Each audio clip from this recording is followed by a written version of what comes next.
आज कौन सा? तो आज हम पढ़ेंगे कार्बन। आई थिंक मैंने लास्ट क्लास में स्टार्ट कर दिया था, राइट? लास्ट क्लास में मैंने आपको बता दिया था कि अगली क्लास में हम कार्बन पढ़ेंगे। तो आज आपका जो चैप्टर है उस चैप्टर का नाम है carbon and its compound. Carbon and its compound Hindi में क्या होगा? कार्बन और उसके यौगिक। कार्बन और उसके यौगिक कहने का मतलब है, कार्बन का मतलब कार्बन होता है। आप जानते हैं केमिस्ट्री कार्बन के बिना बन ही नहीं सकती। आपने एक केमिस्ट्री की ब्रांच का नाम सुना होगा, ऑर्गेनिक केमिस्ट्री, जिसको बोलते हैं आप कार्बनिक रसायन विज्ञान। वो केमिस्ट्री जिसमें सिर्फ आप कार्बन के बारे में पढ़ते हो उसी को आप ऑर्गेनिक केमिस्ट्री बोलते हो। मैम बायोलॉजी कंप्लीट हो गया क्या? नहीं बच्चा, बायोलॉजी कंप्लीट नहीं हुआ है। हम अभी थोड़ा बायोलॉजी को थोड़ा साइड में रखेंगे, अभी हम थोड़ा केमिस्ट्री को लेवल पे लाएंगे, देन हम बायोलॉजी वापस स्टार्ट करेंगे। ओके, तो प्लीज आप कोई, yes this is live class, कोई रिकॉर्डेड क्लास नहीं है, लाइव क्लास है। बार बार कमेंट करके मत पूछिए क्या क्लास है, ठीक है? चलिए देखिए मैंने यहां पर लिखा है चैप्टर का नाम कार्बन एंड इट्स कंपाउंड। इस चैप्टर का मतलब क्या है, हमें क्या पढ़ना है? कार्बन की क्या क्या प्रॉपर्टीज होती हैं, कार्बन इतना स्पेशल क्यों है, कार्बन को सबसे स्पेशल एलिमेंट मानते हैं पीरियोडिक टेबल में, आवर्त सारणी में, तो क्यों मानते हैं? उसके अलावा आपसे पूछा है कि carbon and its compound. Compound का मतलब यहां पे क्या है? कार्बन किसी अदर एलिमेंट के साथ जुड़ गया तो कौन कौन से कंपाउंड क्रिएट कर सकता है। लाइक मैम, जैसे मैंने बोला आप कार्बन को जोड़ो ऑक्सीजन के साथ, आप क्या बोलोगे? मैम कार्बन मोनोऑक्साइड बन गया, मैम कार्बन डाइऑक्साइड बन गया। मैंने बोला आप हाइड्रोजन के साथ जोड़ो, आप क्या बताओगे? मैम मीथेन बन गया, है ना, इथेन बन गया, एसिटिलीन बन गया। मैंने बोला आप कार्बन को कीटोन ग्रुप के साथ जोड़ो, आप बोलोगे मैम एसीटोन बन गया, ठीक है? अब मैं आपको बता दूं कि यहां से क्वेश्चंस कैसे आते हैं इस कंपाउंड वाले से। कंपाउंड वाले में जैसे मैंने नाम बोला मीथेन, मैंने नाम बोला इथेन, है ना, तो मैंने नाम बोला ऑक्टेन, तो इसके यूजेस क्या है और इनका फॉर्मूले क्या है, आपसे ये क्वेश्चन एग्जाम में पूछे जाएंगे। तो मैं आपको बता दूं यहां पर हमने कार्बन को ही क्यों लिखा, मैंने ये क्यों नहीं लिखा कि हाइड्रोजन एंड इट्स कंपाउंड, क्योंकि हाइड्रोजन के कंपाउंड को ज्यादा बनते ही नहीं है। एक तो हाइड्रोजन ऑक्सीजन के साथ जुड़ के पानी बनाता है और एक हाइड्रोजन परऑक्साइड बनता है। बट पीरियोडिक टेबल में सबसे ज्यादा, अगर किसी से पूछा जाए आपसे कि पीरियोडिक टेबल में सबसे ज्यादा कंपाउंड किसके हैं, आप क्या बताओगे? कार्बन के हैं। इसके पीछे का रीजन भी बताऊंगी मैं आपको कि क्यों होते हैं इसके कंपाउंड ज्यादा। तो केमिस्ट्री कार्बन के बिना अधूरी है। अब मैम हमें कार्बन ही क्यों पढ़ने की रिक्वायरमेंट पड़ी? आप कार्बन ही क्यों पढ़ा रही हो? क्योंकि हर जगह कार्बन है। कैसे मैम? मेरे कपड़े में कार्बन है, मेरे बालों में कार्बन है, मेरे बॉडी में कार्बन है ना, ग्लूकोज में कार्बन है, प्रोटीन में कार्बन होता है, फैट्स में कार्बन होता है। ऐसे ही फ्यूल ईंधन के अंदर क्या होता है? कार्बन। लकड़ी के अंदर क्या है? कार्बन। कोयले के अंदर क्या है? कार्बन। ग्लूकोज वगैरह कार्बोहाइड्रेट के अंदर क्या है? कार्बन। हर जगह कार्बन ही कार्बन है। पेट्रोल, डीजल, सबके अंदर क्या है? कार्बन। तो कार्बन के बिना हम लोग कभी भी सर्वाइव नहीं कर सकते हैं और हमें यही पढ़ना है कि कार्बन इतना स्पेशल एलिमेंट है तो है क्यों। जैसे हाइड्रोजन को आवारा एलिमेंट बोलते हैं, आवारा समझते हो ना, आवारा इधर उधर घूमने वाला, क्योंकि हाइड्रोजन का अभी तक कोई भी फिक्स प्लेस नहीं है आपकी पीरियोडिक टेबल में, आवर्त सारणी में, तो हाइड्रोजन को आवारा तत्व बोलते हैं। बट इसको बोलते हैं स्पेशल एलिमेंट। पीरियोडिक टेबल का सबसे खास मेहमान बोलते हैं इसको, स्पेशल एलिमेंट बोलते हैं। क्यों बोलते हैं? क्योंकि इसके अंदर बहुत सारी केमिकल प्रॉपर्टीज हैं जो सबसे यूनिक बनाती हैं इसको। वही हमें पढ़ना है कि भाई क्यों यूनिक बनाती है, कैसे बनाती है, यही सब हमें पढ़ना है, ठीक है? देखो कुछ बेसिक बातें हैं, जो बच्चे केमिस्ट्री या साइंस बैकग्राउंड से रहे हैं तो उनको भी कुछ बेसिक बातें नहीं पता है कार्बन के बारे में, और जो नॉन साइंस के बैकग्राउंड से हैं तो वो आराम से हर चीज को समझेंगे। मैं बिल्कुल स्लोली पढ़ाऊंगी, कोई स्पीड फास्ट नहीं, एकदम बहुत टाइम है हमारे पास। आप सबको पता लग गया होगा कि एनटीपीसी का एग्जाम है वो दिसंबर एंड में या जनवरी में होगा, तो बहुत टाइम है आप लोगों के पास। हमें कोई सिलेबस खत्म करने की जल्दी नहीं है। और जो बच्चा बार बार बोलता है मैम सिलेबस कब खत्म होगा, तो प्लीज वो अपना मोबाइल बंद कर दें और समझ लें कि उनका सिलेबस खत्म हो गया है, ठीक है? चलो देखिए, सबसे पहला अगर बेसिक से स्टार्ट करें हम एक एक करके, तो आप सब जानते हैं कि जो कार्बन है वो नॉन मेटल है। आप जानते होंगे carbon is a non metal, carbon एक अधातु है। अब कुछ बच्चों को तो यही नहीं पता होगा कि मेटल्स क्या होती हैं और नॉन मेटल्स क्या होती हैं, तो मैं आपको एक लाइन में बता दूं। वैसे तो हमारा आगे बहुत डीप में ये चैप्टर है मेटल एंड नॉन मेटल्स, तो बट एक बात, क्या मैम आपकी साउंड गूंज रही है? साउंड तो नहीं गूंज रही है, स्टूडियो इज ओके, ठीक है, चलो देखिए रीमा कह रही है मैम थोड़ा स्लो पढ़ाना। ओके चलो ठीक है, बिल्कुल धीरे। आवाज गूंज रही है, आवाज गूंज रही है स्टूडियो में, तो ऐसा कुछ है नहीं कि आज मेरा साउंड इको कर रहा हो। ठीक, मैं थोड़ा धीरे बोलती हूँ आई थिंक, इसलिए फिर नहीं होगा, गूंजेगा नहीं। देखिए तो कार्बन एक क्या है, नॉन मेटल है। मैम कार्बन नॉन मेटल क्यों है, मैं आपको बता दूं, जो एलिमेंट्स होते हैं वो 3 फॉर्म में होते हैं। एक होते हैं मेटल धातु, एक होते हैं नॉन मेटल, एक होते हैं मेटलोइड उपधातु। मेटल्स क्या होते हैं, ध्यान से सुनिएगा, ऐसे एलिमेंट जिनके ऊपर पॉजिटिव चार्ज हो। और पॉजिटिव चार्ज कब आता है, जब मैम कोई एलिमेंट अपना इलेक्ट्रॉन डोनेट कर देता है, तो वो डोनेट करके अपने ऊपर कौन सा चार्ज एक्सेप्ट कर लेता है, पॉजिटिव। पीरियोडिक टेबल में कोई भी ऐसा एलिमेंट जो अपना इलेक्ट्रॉन डोनेट करके अपने ऊपर पॉजिटिव चार्ज ले आए, उसको आप क्या बोलते हो, मेटल बोलते हो। दूसरा इसका ऑपोजिट, पीरियोडिक टेबल में ऐसे एलिमेंट्स जो इलेक्ट्रॉन को एक्सेप्ट करके अपने ऊपर नेगेटिव चार्ज लाते हैं, वो नॉन मेटल कहलाते हैं। तीसरे आते हैं मेटलोइड उपधातु, कभी मेटल्स की तरह काम करता है, कभी नॉन मेटल्स की तरह काम करते हैं, कभी धातु कभी अधातु, दोनों की तरह काम करने वाले उपधातु कहलाते हैं। तो आपका पहला क्वेश्चन आपका क्लियर हो गया। वैसे कोई ऐसा क्वेश्चन नहीं है, बहुत मामूली सी बात है कि कार्बन क्या है, कार्बन एक नॉन मेटल है। नेक्स्ट बात ये आती है कि जो कार्बन है वो पीरियोडिक टेबल में कहां आता है, पीरियोडिक टेबल के कौन से ग्रुप में आता है। आप सब जानते हैं एलिमेंट्स का एक टेबल बना हुआ है जिसको आप पीरियोडिक टेबल बोलते हैं। पीरियोडिक टेबल में टोटल कितने ग्रुप हैं, आगे पढ़ोगे आप, पीरियोडिक टेबल में टोटल 18 ग्रुप है। तो क्वेश्चन आते हैं कि इस 18 ग्रुप में जो 18 समूह है उसमें कार्बन कौन से ग्रुप में आता है। आप बताओगे carbon belongs 14 group in periodic table. जो 14 नंबर वाला ग्रुप है जिसमें कौन कौन से एलिमेंट आते हैं, मैं इधर लिख देती हूं। ग्रुप 14 में पहला कार्बन होता है, कहे सीता जी सुनो प्रभु। ये आपने एक टेबल याद किया होगा, है ना। 13 नहीं है मांटू यादव, आपका गलत हो गया आंसर। ठीक है, सी का मतलब कार्बन, एस आई का मतलब सिलिकॉन, जी ई का मतलब जर्मेनियम, एस एन टिन होता है, टिन का symbol S N, P B lead होता है। तो ये आपका 14 नंबर वाला ग्रुप है जिसको बोलते हैं कार्बन फैमिली, इसको कार्बन फैमिली बोलते हैं। तो आप याद रखिएगा पीरियोडिक टेबल में जो ग्रुप नंबर 14 है, जो समूह नंबर 14 है, उसमें आपका कार्बन आता है। ठीक है मैम, ये भी याद हो गया हमें। नेक्स्ट, इसके बाद क्या, कार्बन का सिंबल क्या होता है, सी होता है। आप सब जानते हैं कार्बन का एटॉमिक नंबर क्या होता है, कार्बन का एटॉमिक नंबर का मतलब होता है परमाणु संख्या।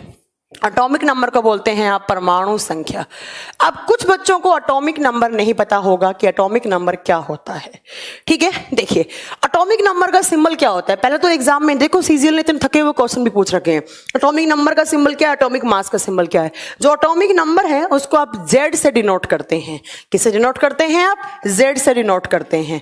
तो आपसे पूछे कार्बन का जेड कितना है, अब कुछ बच्चों को नहीं पता होगा कि एटॉमिक नंबर क्या होता है। मैं आपको एक बात बता दूं, कुछ बेसिक चीजें बता दूं।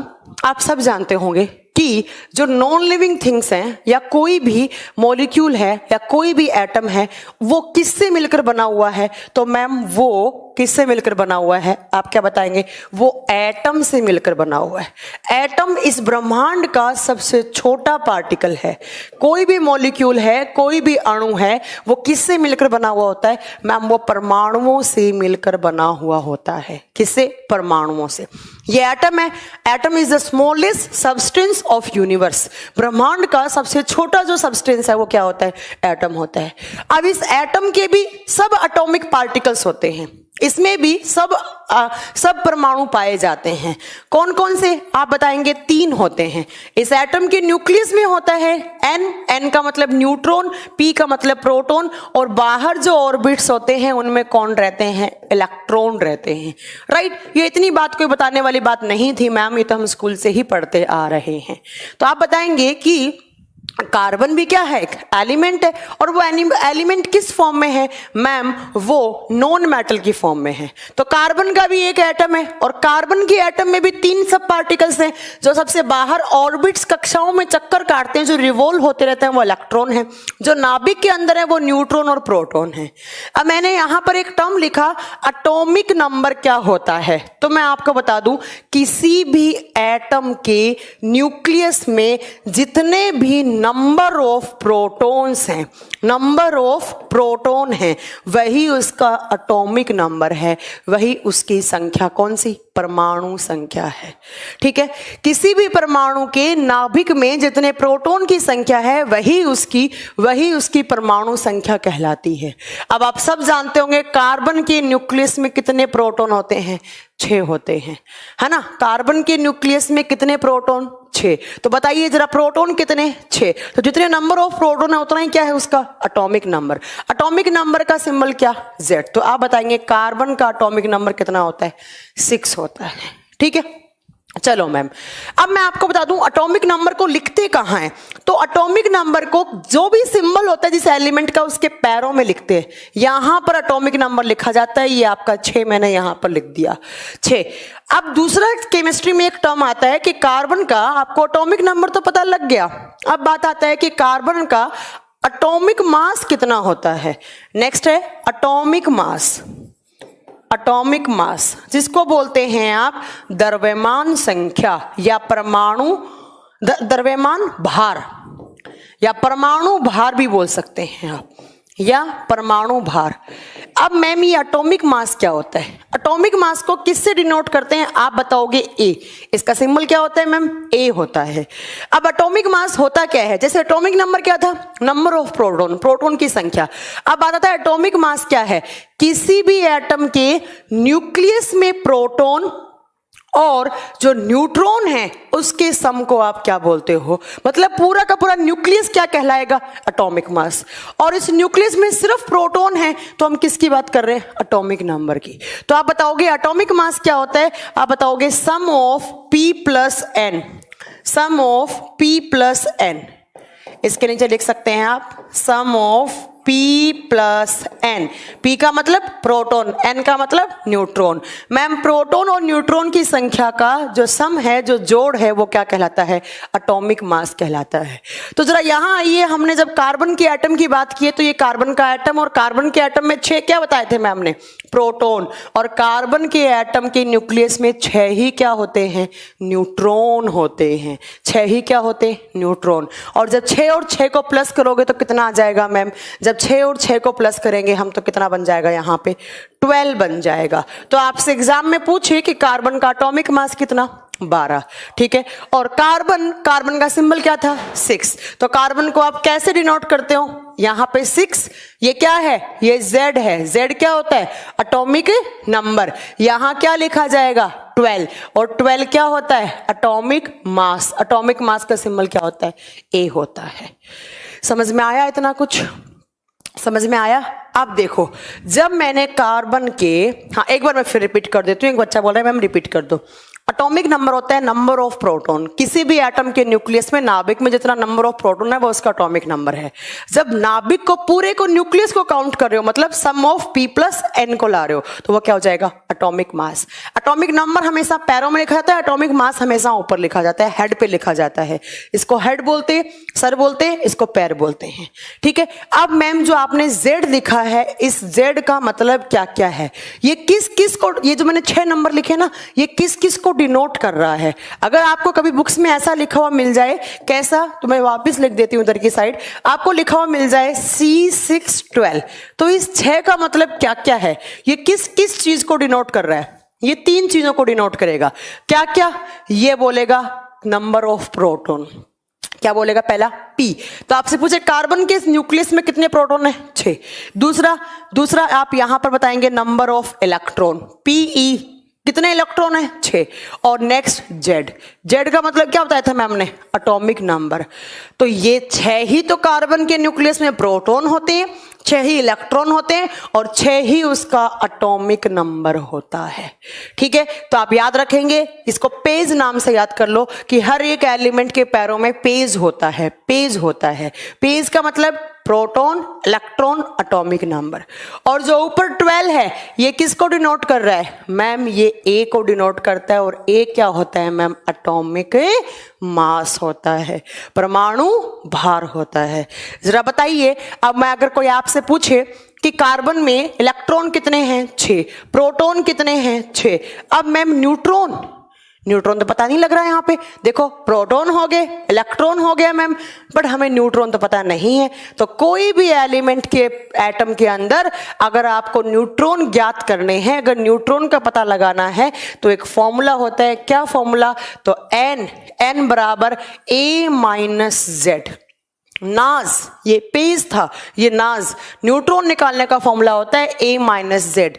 ए कौन सा है, बड़े वाला, और ये जेड कौन सा है, छोटे वाला। तो हमेशा हेड से टेल माइनस कर दो, ऊपर वाली संख्या से नीचे वाली संख्या माइनस कर दो। ऊपर वाली संख्या कितनी है, 12, नीचे वाली संख्या कितनी है, 6। तो यहाँ पर कितने न्यूट्रॉन आ जाएंगे, 6 न्यूट्रॉन आ जाए। समझ में आया। तो कार्बन में मैम 6 ही तो प्रोटॉन होते हैं, 6 ही इलेक्ट्रॉन होते हैं, 6 ही इसमें क्या होते हैं, न्यूट्रॉन, और 6 ही उसका जेड होता है।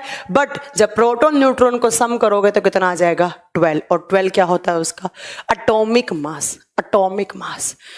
ठीक है, ऐसे ही आप किसी भी एलिमेंट का निकाल सकते हैं। जैसे मैंने बोला ओ का मतलब ऑक्सीजन, यहाँ 8 लिखा होता है, यहाँ 16। तो ये 8 किस किस को डिनोट कर रहा है मैम, ये 3 चीजों को बता रहा है। कौन कौन सी, पी, ई, और तीसरी कौन सी, जेड। ऊपर वाला क्या है, 16 नंबर, क्या 16 क्या बता रहा है, उसका ए बता रहा है। ए क्या होता है, एटॉमिक मास। तो आपसे पूछे ऑक्सीजन में कितने प्रोटॉन, 8, कितने इलेक्ट्रॉन, 8, कितना एटॉमिक नंबर, 8, एटॉमिक मास कितना, 16। न्यूट्रॉन ज्ञात करो, क्या बता दोगे, न्यूट्रॉन कितना जाएगा, n a माइनस जेड। ऊपर वाला कितना है, 16, नीचे वाला कितना है, 8। न्यूट्रॉन कितने आ जाएंगे, 8 आ जाएंगे मैम। समझ में आ रहा है कुछ। अभी क्लास चल रही है मैम, यस निक डी, अभी क्लास चल रही है।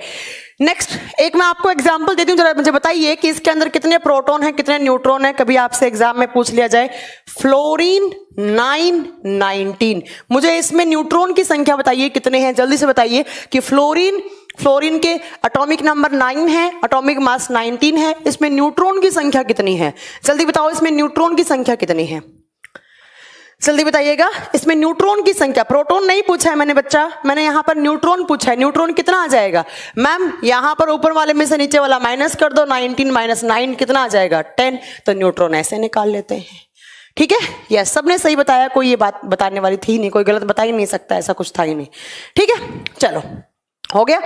तो मैम आपने क्या पढ़ाया, ये सारी चीजें भूल जाओ, बट आपको बस निकालना आना चाहिए कि न्यूट्रॉन कैसे निकालते हैं, प्रोटॉन कैसे पता लगाते हैं, और एटॉमिक नंबर कैसे पता लगाते हैं, और एटॉमिक मास कैसे पता लगाते हैं।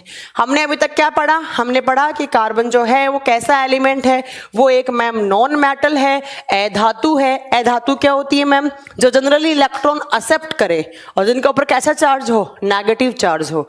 नेक्स्ट कौन से ग्रुप में आता है मैम, ग्रुप नंबर 14 में आता है। ग्रुप नंबर 14 के ये एलिमेंट्स हैं, कहे सीता जी सुनो प्रभु। ठीक है, एटॉमिक नंबर मैम इसका 6 होता है, एटॉमिक मास इसका कितना होता है मैम, 12 होता है, और सम ऑफ p प्लस n को क्या बोलते हैं, एटॉमिक मास बोलते हैं। न्यूट्रॉन भी कितने होते हैं, 6 होते हैं। इतनी बात आपने कार्बन में पढ़ ली। और कार्बन पढ़ने की रिक्वायरमेंट क्यों पड़ी, क्योंकि मैम केमिस्ट्री का मतलब ही क्या है, केमिस्ट्री का मतलब भी क्या होता है, कार्बन। कार्बन के बिना ना केमिस्ट्री है, ना हम लोग हैं, ना आपकी गाड़ियां चलेंगी, ना आपके घर में गैस है वो चलेगा कभी भी, ना हम खाना खा पाएंगे, ना हम कार्बोहाइड्रेट ले पाएंगे, ना हम प्रोटीन ले पाएंगे, ना हम फैट ले पाएंगे, ना हम कपड़े पहन पाएंगे, ना हमारे बाल होंगे, क्योंकि हर जगह क्या है, हर जगह कार्बन ही कार्बन है। चलो अब नेक्स्ट बात क्या आती है, नेक्स्ट बात मैम हमें ये तो पता लग गया कि कार्बन में इलेक्ट्रॉन प्रोटॉन न्यूट्रॉन कितने हैं। अब नेक्स्ट बात है कि कार्बन का इलेक्ट्रॉनिक कॉन्फ़िगरेशन कैसे लिखा जाएगा। इसको बोलते हैं EC, शॉर्ट में लिखा होता है EC, इलेक्ट्रॉनिक विन्यास बोलते हैं हिंदी में, इलेक्ट्रॉनिक विन्यास बोलते हैं, इलेक्ट्रॉनिक विन्यास। आगे मैं आपको सारे के सारे एलिमेंट्स का लिखना सिखाऊंगी, अभी थोड़ा सा दिमाग लगा लेना आप। ठीक है, देखिए इलेक्ट्रॉनिक विन्यास आपको याद करने पड़ेंगे कि 4 ऑर्बिट्स होते हैं SPDF। ठीक है, ये याद रखिएगा, 4 है, चारों में से जो S है इसमें मैक्सिमम कितने इलेक्ट्रॉन आते हैं, 2। P में कितने, 6, D में कितने, 10, F में कितना, 14। बस इतनी बात याद रखो, अभी आगे मैं बहुत सारे एलिमेंट्स का आपको लिखना सिखाऊंगी।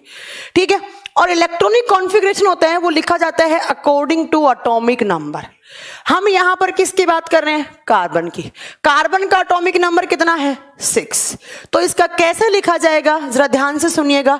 सबसे पहला जो आपका शेल आएगा, उसमें आएगा 1s। s में मैक्सिमम कितना है, जहां भी s आता है वहां पर आपको हमेशा 2 भरने होते हैं।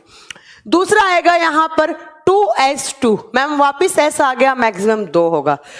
लिखना कितने का है, 6 का। कितना आ गए इलेक्ट्रॉन, 4 इलेक्ट्रॉन भरे गए, कितने बचे, 2। अब क्या आएगा दूसरा, दूसरे में कौन आ जाता है, p, और p में कितने बचे, 2 बचे। कुछ समझ में आया। ये 1s पहले वाला कक्षा है, ये 2s 2p, देखो दोनों में 2 2 आ रहा है, ये 2 नंबर वाला है, ठीक है। तो मैम यहां पर आपको मैं एक छोटी सी बात बताना चाहूंगी कि केमिस्ट्री में एक रूल होता है। कौन सा रूल आप बताओगे, ऑक्टेट रूल होता है। केमिस्ट्री में एक रूल है जिसको आप बोलते हैं ऑक्टेट रूल, और हिंदी में बोलते हैं अष्टक नियम। अष्टक नियम ये क्या कहता है, ऑक्टेट रूल क्या कहता है, ध्यान से सुनिएगा मेरी लाइन। ऑक्टेट रूल का मानना है कि किसी भी एलिमेंट की आउटर शेल में, सबसे बाहरी कक्षा में, कि किसी भी तत्व की सबसे बाहरी कक्षा में, सबसे बाहरी कक्षा में, बाहरी कक्षा मतलब समझ रहे हो, ये न्यूक्लियस, उसके बाहर ऐसे बहुत सारी सेल्स होती हैं, ऐसे एक S, एक P, एक D, एक F, ये S, ये P, ये D, ये F। अब ये मान लो जितनी भी नंबर ऑफ सेल है, बट जो सबसे आउटर होगी उसमें हमेशा कितने इलेक्ट्रॉन होने चाहिए, या तो 2 हो या 8 हो, या तो 2 हो या 8 हो। क्या वीडियो रुक गई, एक सेकेंड रुकिएगा, अरे मेरी क्लास देखिएगा, रुक गई।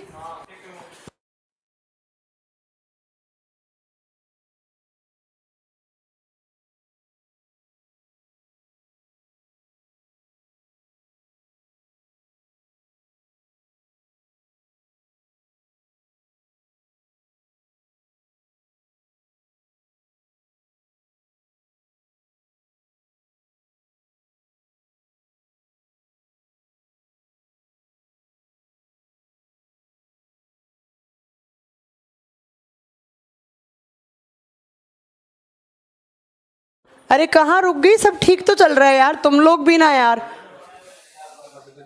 अब सही है, अब ठीक है, जल्दी बताइए कमेंट करके। स्टार्ट है अभी, ठीक है, ओके चलो। तो देखिए, हाँ मैं दोबारा रिपीट कर देती हूँ, एक बार सुनिएगा ध्यान से। मैंने बोला कि केमिस्ट्री में एक रूल होता है ऑक्टेट रूल। ऑक्टेट रूल क्या कहता है, ऑक्टेट रूल कहता है कि किसी भी एलिमेंट की सबसे बाहरी कक्षा में या तो 2 इलेक्ट्रॉन हो या कितने हो, 8 इलेक्ट्रॉन हो। अगर 2 और 8 इलेक्ट्रॉन है तो वो कैसे हैं, वो स्टेबल एलिमेंट है। और इन दोनों नंबर को छोड़कर जितने भी नंबर हैं आउटर सेल में इलेक्ट्रॉन के, तो अगर वो आए, जैसे 1 आ गया, जैसे 7 आ गया, जैसे 6 आ गया, जैसे 5 आ गया, तो वो क्या है, वो अनस्टेबल एलिमेंट है, वो अस्थायी तत्व है, वो अनस्टेबल एलिमेंट्स हैं, अस्थायी तत्व हैं, ठीक है। ये बात आप याद रखिएगा। तो अब यहां पर हम कार्बन में इस बात को अप्लाई करेंगे, तो कैसे अप्लाई करेंगे वो सुनो ध्यान से। देखिए मैंने लिखा कार्बन का जो इलेक्ट्रॉनिक कॉन्फ़िगरेशन है वो कैसे लिखा जाता है, 1s2 2s2 2p2। ये जो 2s2 और 2p2 हैं ये कार्बन की आउटर शेल होती हैं। ये क्या होती हैं, कार्बन की बाहरी कक्षा होती है। और केमिस्ट्री में आउटर सेल का नाम होता है वैलेंस सेल। इसको क्या बोलते हैं हम, वैलेंस शेल, और हिंदी में बोलते हैं संयोजी कक्षा। संयोजी कक्षा। तो मैम आप ये कहना चाह रही हैं कि कार्बन की 1s2 अंदर वाली शेल है, 2s2 2p2 क्या है, आउटर, और आउटर सेल को केमिस्ट्री में क्या बोलते हैं, वैलेंस सेल। तो आपसे एग्जाम में पूछे कार्बन की वैलेंस सेल किसको बोलेंगे, आप क्या बताएंगे, 2s2 2p2 क्या है, कार्बन की वैलेंस शेल है। और वैलेंस शेल तो ये हो गई। अब जरा बताइए वैलेंस सेल में कितने इलेक्ट्रॉन है, मैम 2 ये रहे 2 ये रहे, और वैलेंस सेल में जितने भी इलेक्ट्रॉन होते हैं उनको कहा जाता है, या तो आप बोलो फ्री इलेक्ट्रॉन, हिंदी में बोलेंगे मुक्त इलेक्ट्रॉन, या आप बोल सकते हैं उनको वैलेंस इलेक्ट्रॉन। कितने आएंगे, 4। कितने कार्बन में फ्री इलेक्ट्रॉन हैं, 4। कार्बन में कितने वैलेंस इलेक्ट्रॉन हैं, 4। अब जितने फ्री इलेक्ट्रॉन होते हैं किसी भी एलिमेंट की आउटर सेल में, जितने भी फ्री इलेक्ट्रॉन्स होते हैं उतने ही वो बॉन्ड बना सकता है। तो आप जरा बताइए कि कार्बन कितने बॉन्ड बना सकता है? 4। और बॉन्ड बनाने की कैपेसिटी कहलाती है वैलेंसी। वैलेंसी का मतलब होता है संयोजकता। तो आपसे पूछे एग्जाम में कार्बन की वैलेंसी कितनी है, आप क्या बताओगे? 4 है। रवि कुमार, आप एक कमेंट को बार बार मत पूछो। रवि कुमार कह रहे हैं मैम आपकी क्वालिफिकेशन क्या है? तो बच्चा आपका काम पढ़ना है, आप पढ़ लीजिए। क्वालिफिकेशन जान के क्या करेंगे? ये मान लो कि बहुत पढ़ाई की पर मिला कुछ नहीं लाइफ में, ठीक है? तो आप ये बार बार मत पूछिए। मैं यहाँ पे बहुत इंपॉर्टेंट चैप्टर पढ़ा रही हूँ केमिस्ट्री का। अभी हरियाणा एसएससी के एग्जाम में भी यहाँ से क्वेश्चन आए थे, 4-5 क्वेश्चन आए थे, मैं बताऊंगी कौन कौन से आए थे। आप वहाँ कमेंट कर रहे हैं मैम आपकी क्वालिफिकेशन क्या है, तो आप पढ़ लीजिए ना बच्चा, क्वालिफिकेशन से क्या करना है आपको, ठीक है? चलो एक बार फिर रिपीट करती हूं मैं। देखिए, इलेक्ट्रॉनिक कॉन्फ़िगरेशन कार्बन का, किसी भी एलिमेंट का इलेक्ट्रॉनिक कॉन्फ़िगरेशन कैसे लिखा जाता है? According to their atomic number, उनके परमाणु संख्या के आधार पर। कार्बन का परमाणु संख्या कितना है मैम? 6। कैसे लिखेंगे ma'am? 1s2 2s2 2p2। p में मैक्सिमम कितने जा सकते हैं? 6। बट हैं कितने इसमें? अभी 2। कितना फ्री बच गया? 4। कितने कम हैं? 4। तो ऑब्वियस सी बात हो गई। हाँ, मैं लिखवा आगे सिखाऊंगी, अंकित सहू आपको इलेक्ट्रॉनिक विन्यास लिखवाना सिखाऊंगी एटॉमिक नंबर आपका एटॉमिक मॉडल वाले चैप्टर में। Don't worry don't worry don't worry, ठीक है? चलो अभी आप इतना ही समझो। तो ये कार्बन की 2s2 2p2 क्या होगी मैम? Outer shell. और केमिस्ट्री में मैम आउटर सेल को नाम क्या देते हैं? वैलेंस शेल या संयोजी कक्षा। और वैलेंस शेल में कितने इलेक्ट्रॉन है मैम? 2 और 2 4। देखो यहां पर p है, p में मैक्सिमम कितने आते हैं? 6। अभी है कितने? 2। कितने की कमी है? 4। हो तो गया, 4 की कमी है ना। तो इसकी वैलेंसी कितनी आ गई? 4 आ गई। और जितने फ्री इलेक्ट्रॉन है उनको हम क्या बोलते हैं?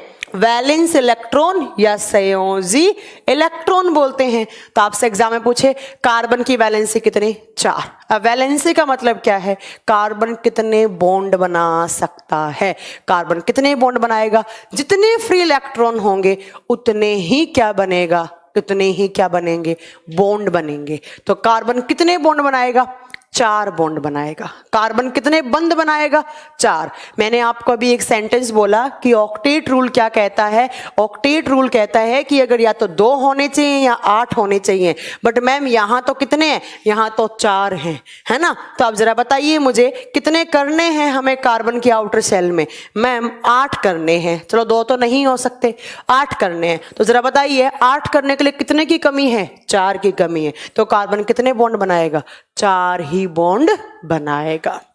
ऐसे आप ऑक्सीजन का लिख सकते हैं। ऑक्सीजन का एटॉमिक नंबर कितना होता है? 8। तो जरा बताइए मुझे क्या लिखा जाएगा? 1s2 2s2 2 2 4। अब कितने बचे? 4 आगे, 4 बचे। तो पी में कितने बचेंगे? 4 बचेंगे। हो गया। ऐसे नाइट्रोजन का लिख लो, है ना, नियोन का लिख लो, आर्गन का लिख लो। तो ऐसे आगे मैं आपको लिखना सिखाऊंगी, डोंट वरी। हम अब यहाँ पर कार्बन का चैप्टर पढ़ रहे हैं तो वो अभी यहाँ पर आपके काम की चीज नहीं है, ठीक है। तब कार्बन कितने बॉन्ड बना सकता है मैम? 4, क्योंकि कार्बन की वैलेंसी कितनी है? 4। वैलेंस इलेक्ट्रॉन कितने हैं मैम? 4। अब बात आती है कि कार्बन मैम बॉन्ड कौन सा बनाता है? कार्बन कौन सा बॉन्ड बनाता है? कार्बन की बॉन्डिंग क्या है? कार्बन कौन सा बंध बनाएगा? कार्बन जो बॉन्ड बनाता है उसकी 2 नाम है। या तो आप बोल सकते हो सिग्मा बॉन्ड, सिग्मा बॉन्ड को हिंदी में सिग्मा बंध बोलेंगे। या आप बोल सकते हो कि कार्बन बनाता है कोवलेंट बॉन्ड। कौन सा बॉन्ड? Covalent bond. और हिंदी में इसको बोलते हैं सह संयोजक बंध।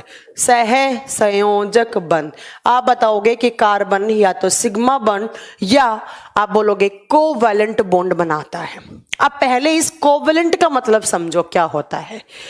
ये बॉन्ड कब बनता है? जब इलेक्ट्रॉन की म्यूचुअल शेयरिंग होती है, तब ये बॉन्ड बनता है। म्यूचुअल शेयरिंग ऑफ इलेक्ट्रॉन से कौन सा बॉन्ड बनता है? आप बताओगे सह संयोजक। कहने का मतलब है इलेक्ट्रॉन के सांझे से बनने वाला, इलेक्ट्रॉन के सांझे से बनने वाला बंध। कैसे मैम? जरा ध्यान से सुनो। ए आप हो, बी आपका दोस्त है, आप दोनों ने मिलकर एक बिजनेस किया। आपने भी 50,000 रुपए लगाए, आपने भी 50,000 लगाए, टोटल कितने हो गए? 1 लाख हो गए। टोटल कितने हो गए? 100K हो गए, 1 लाख हो गए। ठीक है, अब इस 100K पर जितना हक ए का है उतना ही हक किसका है? बी का है। आपने, आपके दोस्त ने 50-50 हजार रुपए लगाकर आपस में शेयरिंग कर ली पैसे की, और आपके पास 1 लाख हो गया। उस 1 लाख पर जितना हक आपका है उतना ही आपके फ्रेंड का है। ठीक है, ऐसे ही यहां पर इलेक्ट्रॉन की बात आती है। कैसे मैम? बताओ जरा सुनो। मान लो यहां पर एक ए नाम का एलिमेंट है, यहां पर बी नाम का है। इसने अपना इलेक्ट्रॉन एक यहां रख दिया, इस बी ने भी अपना इलेक्ट्रॉन एक यहां रख दिया, इसने भी अपना इलेक्ट्रॉन यहां, इसने भी इलेक्ट्रॉन यहां। जब इसको चाहिए होंगे 2, ये ले लेगा। जब इसको चाहिए होंगे 2, ये ले लेगा। तो आपस में इलेक्ट्रॉन का क्या हो गया? शेयरिंग हो गया, साझा हो गया। और इलेक्ट्रॉन के साझे से, शेयरिंग से बनने वाला बॉन्ड कौन सा होता है? सह का मतलब साथ में, संयोजक का मतलब साझे करने वाला, बंध का मतलब बंध। तो आप याद रखेंगे कोवलेंट बॉन्ड कब बनता है? जब इलेक्ट्रॉन की शेयरिंग होती है तब क्या बनता है? कोवलेंट बॉन्ड बनता है। कोई दिक्कत है? कोई दिक्कत नहीं है मैम। कैसे मैम? आपने बोला कि कार्बन कोवलेंट बॉन्ड बनाएगा। जरा देखिए कार्बन का एटम कैसे बनाया जाएगा। ये कार्बन का न्यूक्लियस है मैम। आउटर सेल में कितने इलेक्ट्रॉन है? आउटर सेल में मैम बताए कार्बन की वैलेंसी कितनी? 4। तो यहां पर मैम कितने इलेक्ट्रॉन भर देंगी? 4 इलेक्ट्रॉन। ये कार्बन का एटम हो गया। तो कार्बन क्या करेगा? ना ही तो इन 4 इलेक्ट्रॉन को डोनेट करेगा, ना अपने पास 4 लाएगा। भैया ऑक्टेट रूल तो क्या कहता है? आउटर सेल में कितने होने चाहिए? 8 होने चाहिए, है ना, या 2 होने चाहिए। तो कार्बन क्या करेगा? 8 करने के लिए या तो इलेक्ट्रॉन क्या करेगा? अपने पास लाएगा, या ये 4 के 4 किसी को डोनेट कर देगा और आउटर सेल का नाटक ही खत्म कर देगा। बोलेगा मुझे चाहिए ही नहीं आउटर सेल, तो भी मैं स्टेबल हो सकता हूं। ठीक है, बट कार्बन क्या करता है? बड़ा ही चालाक है कार्बन। ना वो इलेक्ट्रॉन डोनेट करता है, ना वो इलेक्ट्रॉन लेता है। वो क्या करता है? वो हमेशा इलेक्ट्रॉन का साझा करता है किसी अदर एलिमेंट के साथ, और साझा करके वो क्या बनाता है? हमेशा बॉन्ड बनाता है। कैसे मैम? एग्जाम्पल दो, सुनो।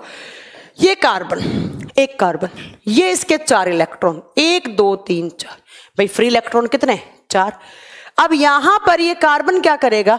जरा बताइए हाइड्रोजन में कितने इलेक्ट्रॉन होता है? 1 इलेक्ट्रॉन होता है। तो यहां पर एक हाइड्रोजन जुड़ता है, एक यहां जुड़ता है, एक यहां जुड़ता है, एक यहां।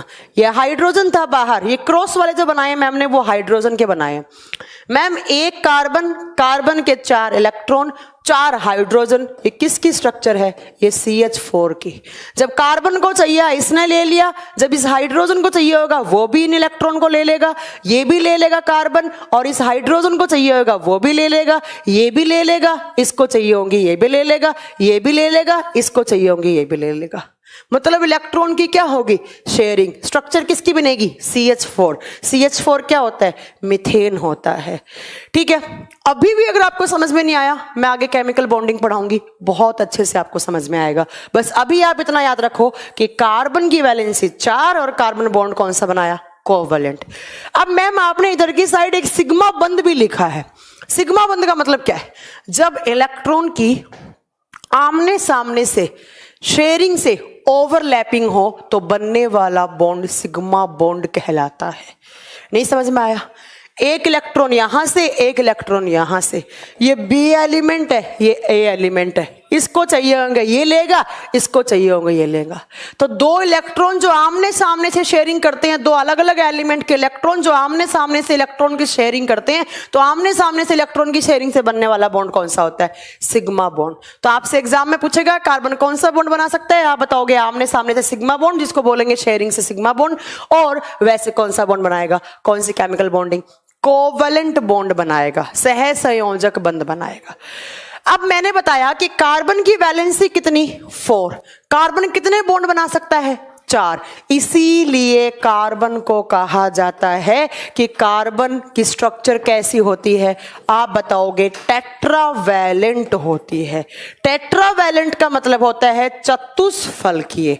चतुष्फलकीय का मतलब समझते हैं? टेट्रा का मतलब 4, वैलेंट का मतलब कोवलेंट बॉन्ड। कार्बन कितने कोवलेंट बॉन्ड बनाते हैं? 4, इसीलिए कार्बन की स्ट्रक्चर कैसी होगी, टेट्रावैलेंट। आपसे एग्जाम में पूछेगा कि कार्बन का नेचर कैसा है, आप क्या बताओगे, कार्बन किस नेचर में रहता है, चतुष्फलकीय नेचर में रहता है। कार्बन की वैलेंसी कितनी, 4। कार्बन में वैलेंस इलेक्ट्रॉन कितने, 4। कौन कौन सा बॉन्ड, सिग्मा बॉन्ड या कोवलेंट बॉन्ड। कार्बन का एटॉमिक नंबर कितना, 6। एटॉमिक मास कितना, तो आप क्या बताएंगे, 12। इतनी बात समझ में आ गई। कौन सी ग्रुप में आता है, 14 नंबर ग्रुप में, जिसको क्या बोलते हैं, कार्बन फैमिली, नॉन मेटल होता है। इतनी बात आपको समझ में आ गई। इलेक्ट्रॉनिक कॉन्फ़िगरेशन कैसे लिखेंगे, 1s2 2s2 और 2p2। अब नेक्स्ट क्या है, जो मैं आपको नेक्स्ट कैरेक्टर बताने वाली हूं ना कार्बन का, ये मान लो कि सबसे यूनिक प्रॉपर्टी है कार्बन की, इतनी यूनिक है इसीलिए ये पीरियोडिक टेबल में सबसे स्पेशल एलिमेंट माना जाता है। नेक्स्ट आप लिखेंगे कि कार्बन, ये क्वेश्चन बहुत बार पूछा हुआ क्वेश्चन है, मैं इसको स्टार कर रही हूं। Carbon having highest catenation power in periodic table. इसका मतलब क्या हो गया, हिंदी में लिखोगे कि कार्बन आवर्त सारणी में सबसे अधिक श्रृंखलन गुण रखता है, सबसे अधिक या सबसे ज्यादा श्रृंखलन गुण रखता है। कैटिनेशन पावर पीरियोडिक टेबल में सबसे ज्यादा किसकी होती है, कार्बन की। अब कुछ बच्चों ने तो आज पहली बार नाम सुना होगा, कैटिनेशन पावर होता क्या है। देखो कैटिनेशन पावर क्या होता है, कार्बन या तो कार्बन के साथ जुड़ेगा, ध्यान से सुनिएगा, कार्बन या तो कार्बन के साथ जुड़कर या कार्बन किसी अदर एलिमेंट लाइक हाइड्रोजन के साथ जुड़कर लंबी लंबी चेन बनाता है। और लंबी लंबी चेन बनाने की जो क्वालिटी होती है उसको हम क्या बोलते हैं, कैटिनेशन पावर बोलते हैं। कार्बन या तो कार्बन के साथ जुड़कर या किसी अदर एलिमेंट के साथ जुड़कर पीरियोडिक टेबल में इकलौता ऐसा एलिमेंट है। हाँ, इसके बाद थोड़ी सी कैटिनेशन पावर सिलिकॉन के पास भी होती है। तो आप याद रखेंगे कि पीरियोडिक टेबल में कार्बन के पास हाईएस्ट कैटिनेशन पावर है। कहने का मतलब कार्बन या तो कार्बन के साथ जुड़कर या कार्बन किसी अदर एलिमेंट के साथ जुड़कर लंबी लंबी चेन बनाता है, लंबी लंबी श्रृंखलाएं बनाता है। तो अपने साथ ही कंबाइन हो जाएगा, सेल्फ कंबाइनिंग, या किसी अदर एलिमेंट के साथ कंबाइंड होकर लंबी लंबी श्रृंखलाएं बनाता है। और लंबी लंबी श्रृंखलाएं बनाने का गुण क्या कहलाता है, कैटिनेशन पावर कहलाता है। कार्बन की सबसे यूनिक प्रॉपर्टी है। यही रीजन होता है कि कार्बन के पीरियोडिक टेबल में सबसे ज्यादा कंपाउंड हैं। वो कैसे मैम, सबसे ज्यादा यौगिक हैं। कैसे मैम, कार्बन जुड़ा हाइड्रोजन के साथ क्या बन गया, CH4। कार्बन जुड़ा हाइड्रोजन के साथ C2H2। कार्बन जुड़ा हाइड्रोजन के साथ C2H4। कार्बन को जोड़ो ऑक्सीजन के साथ, क्या बना दोगे, carbon monoxide, carbon dioxide. Carbon को जोड़ो हाइड्रोजन के साथ और OH ग्रुप के साथ, एल्कोहल। ऐसे ही CH3OH, ऐसे ही ketone CH3C double bond OCH3। देखो कितने सारे HCHO, कितने सारे ऑक्टेन C8H18, C5H18, कितने सारे कंपाउंड बना लिया। तो कहने का मतलब है कि कार्बन या तो कार्बन के साथ या किसी अदर एलिमेंट के साथ जुड़कर लंबी लंबी चेन बना सकता है। और लंबी लंबी चेन बनाने की क्वालिटी सबसे यूनिक प्रॉपर्टी है इसकी, इसीलिए कार्बन के सबसे ज्यादा कंपाउंड होते हैं पीरियोडिक टेबल में। और वही हमें पढ़ने हैं, उनके यूजेस और उनके फॉर्मूले ही हमें आज पढ़ने हैं, राइट। चलो अब आपसे पूछ ले कि कार्बन के अलावा कैटिनेशन पावर पीरियोडिक टेबल में और कौन सा एलिमेंट शो करता है। आप बताना, कार्बन के अलावा सिलिकॉन में भी पाया जाता है। ऐसे सिलिकॉन भी लंबी लंबी चेन बनाता है, ऐसे सिलिकॉन की भी ऐसी लंबी लंबी चेन होती है, ऊपर भी किसी अदर एलिमेंट के साथ जुड़ जाता है। तो याद रखिएगा कार्बन के पास सबसे ज्यादा है, बट कार्बन के बाद दूसरा एलिमेंट कौन सा आता है पीरियोडिक टेबल में, सिलिकॉन आता है। जरा बताइए, यहां तक कुछ भी बात पता करने में कोई दिक्कत हुई आपको? मुझे नहीं लगता आपको कोई दिक्कत हुई होगी, ठीक है। अब बात आती है कि मैम कार्बन की अकरेंस कैसे होती है एनवायरनमेंट में। तो मैं आपको बता दूं, कार्बन दो फॉर्म में मिलेगा आपको। कार्बन दो अवस्थाओं में मिलेगा, या तो कार्बन फ्री फॉर्म में मिलेगा, या तो वो मुक्त अवस्था में मिलेगा आपको। या तो वो फ्री फॉर्म में मिलेगा, और कार्बन की जो फ्री फॉर्म होती है ना, उसको नाम दिया जाता है एलोट्रोप। क्या नाम दिया जाता है उसको? एलोट्रोप। एलोट्रोप को हिंदी में बोलते हैं अपर रूप। अपर रूप। या कार्बन मिलेगा कंबाइंड फॉर्म में। कंबाइंड फॉर्म का मतलब क्या है? कार्बन किसी अदर एलिमेंट के साथ जुड़ा हुआ मिलेगा। इसको क्या बोलेंगे? संयुक्त अवस्था। संयुक्त अवस्था। तो मैम आप ये कहना चाह रही हैं कि कार्बन या तो फ्री फॉर्म में मिलेगा, और कार्बन की फ्री फॉर्म क्या कहलाती है?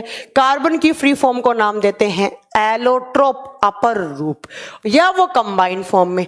कंबाइंड फॉर्म का एग्जांपल आप लिख सकते हैं, मीथेन हो गया, कार्बन मोनोऑक्साइड हो गया, कार्बन डाइऑक्साइड हो गया, C2H5OH हो गया, CH3OH हो गया, HCHO हो गया। बहुत सारे कंपाउंड्स हैं, है ना। अब ये एलोट्रोप क्या होता है मैम? इसकी डेफिनेशन क्या बोलेंगे आप? एलोट्रोप की अगर परिभाषा पूछूं तो मैं आप क्या बोलेंगे?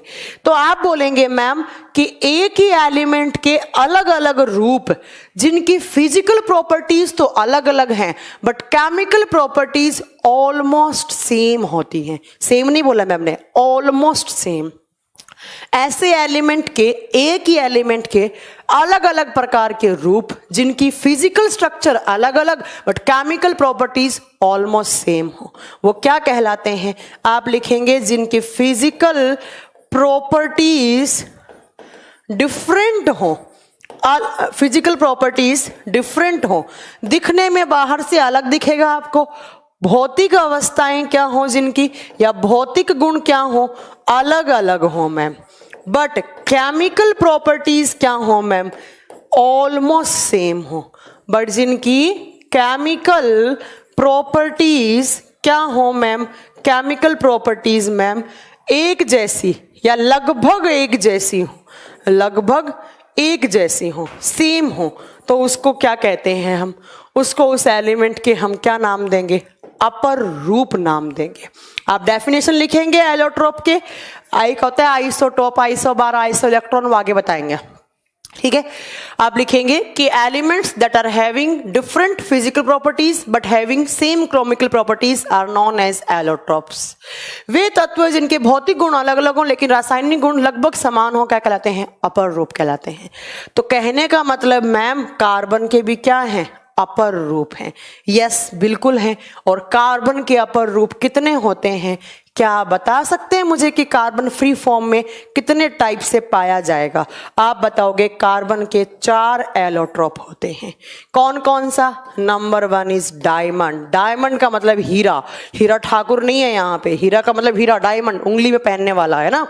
दूसरा, यहां पर आप लिखेंगे ग्रेफाइट। ग्रेफाइट कहां पाया जाता है? पेंसिल, कच्ची पेंसिल की नोब में। तीसरा आप क्या बताएंगे यहां पर?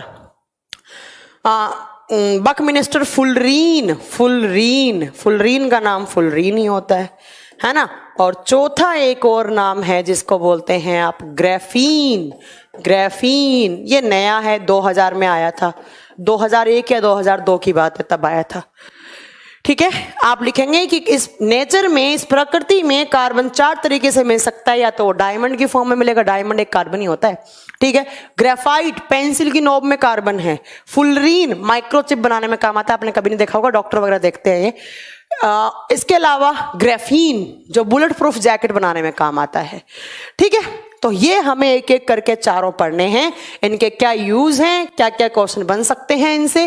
पहले हम कार्बन के एलोट्रोप पढ़ेंगे, फिर हम कार्बन की कंबाइंड फॉर्म के कंपाउंड्स पढ़ेंगे, उनके यूजेस पढ़ेंगे, कैसे बने वो सब देखेंगे, ठीक है। मैं फिर रिपीट कर रही हूं, चैप्टर बहुत अच्छा चैप्टर है, बहुत ही ज्यादा क्वेश्चंस आने वाले हैं एग्जाम में। आप एक साइड लिखोगे डायमंड, डायमंड का मतलब हीरा, है ना। और दूसरी साइड आप लिखोगे ग्रेफाइट। ग्रेफाइट पहले ये 2 पढ़ते हैं, बाकी के बाद में देखेंगे। एक साइड लिखोगे आप डायमंड, एक साइड लिखोगे आप ग्रेफाइट। और इन दोनों में आपको डिफरेंस क्रिएट करने हैं और यही डिफरेंस आपसे एग्जाम में पूछे जाते हैं। ये बात भी आपको मैं बता दूं, जो उनमें अंतर है वही आपके एग्जाम के क्वेश्चन है। ठीक है बेटा, आप आगे मत चलिए नेपाल सिंह, मुझसे मैं बताऊंगी कौन सा फुटबॉल जैसा होता है, कौन सा है, वो सब मैं बताऊंगी। ठीक है, देखो सबसे पहला अगर आपसे क्वेश्चन पूछे कि कार्बन की सबसे ज्यादा प्योरेस्ट फॉर्म कौन सा होता है, प्योरेस्ट फॉर्म ऑफ कार्बन, इस यूनिवर्स में कार्बन का सबसे शुद्ध रूप कौन सा है, आप क्या बताएंगे? कार्बन का सबसे प्योर फॉर्म, सबसे शुद्ध रूप कौन सा होता है? डायमंड होता है। ठीक है, कभी भी पूछ ले आपसे कि कार्बन की प्योरेस्ट फॉर्म का नाम क्या है, आप क्या बताएंगे? वो डायमंड है।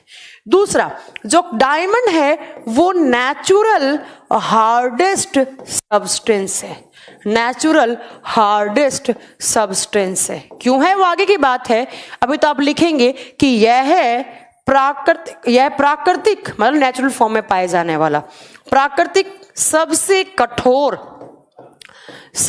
कठोर है, प्राकृतिक सबसे कठोर है। अब अगर आपसे पूछे कि ऐसे सब्सटेंस का नाम बताओ जिसमें कार्बन है, हम यहाँ कार्बन की बात करें, एलोट्रोप किसके? कार्बन के, जिसमें कार्बन है और वो सबसे प्योर भी है और सबसे स्ट्रॉन्ग भी है, आप क्या बताओगे? कार्बन के साथ अगर सबसे प्योर फॉर्म देखेंगे हम तो कार्बन की क्या होती है, आप बताएंगे वो नेचुरल हार्डेस्ट सब्सटेंस क्या होगा? डायमंड होगा। राघव कुमार लिख रहे हैं लिग्नाइट, एंथ्रासाइट, बिटुमेंस। बेटा ये कोल है, कोयले के टाइप है। मैं कोयला नहीं पढ़ा रही हूं आपको, मैं कार्बन पढ़ा रही हूं। यही तो तुम लोगों की कमियां है। ठीक है, देखो ग्रेफाइट आपसे पूछे नेचुरल सॉफ्ट सब्सटेंस और किसके साथ? कार्बन के साथ। ऐसे सब्सटेंस का नाम बताओ जिसमें कार्बन है और वो प्राकृतिक सबसे मुलायम है, प्राकृतिक सबसे मुलायम, आप क्या बताओगे? कौन सा है वो? ग्रेफाइट है। ये दोनों क्वेश्चंस एग्जाम में एज इट इज आते हैं। एक बार फिर सुन लेना, मैं कार्बन के साथ बात कर रही हूं, विदाउट कार्बन की बात नहीं कर रही हूं। ठीक है, आप बताओगे कार्बन के साथ नेचुरल हार्डेस्ट कौन सा है? डायमंड। और नेचुरल सॉफ्ट कौन है सब्सटेंस? ग्रेफाइट है। ठीक है, अब बात आती है कि मैम ये डायमंड इतना हार्ड क्यों बन जाता है? अच्छा बताइए, डायमंड कहां से निकलता है? कोयले की खान से निकलता है ना? और क्या नमक की खान से निकलेगा? कोयला होता है, कोयले के खान से, है ना? क्या निकलता है? कार्बन जो सबसे हार्ड फॉर्म में होता है उसी को डायमंड बोलते हैं। ये कोयले की खान है, कोल की माइंस है, कोयले की खान है ये। ऐसे इसमें बहुत सारा कोयला पड़ा है, इसमें ऐसे यहां पर बहुत सारा कोयला है ऐसे, और इसी बहुत सारे कोयले के बीच में एक डायमंड पड़ा है। ऐसे बहुत सारा कोयला रखा है और इस कोयले के बीच में यहां पर क्या है? तो यहां पर एक डायमंड पड़ा है, ऐसे एक हीरा पड़ा है ना? अब ये इतना हार्ड क्यों हुआ? कोयले की खान में इस डायमंड के ऊपर इतना ज्यादा प्रेशर और इतना ज्यादा टेम्परेचर पड़ता है कि ये इतना हार्ड बन जाता है।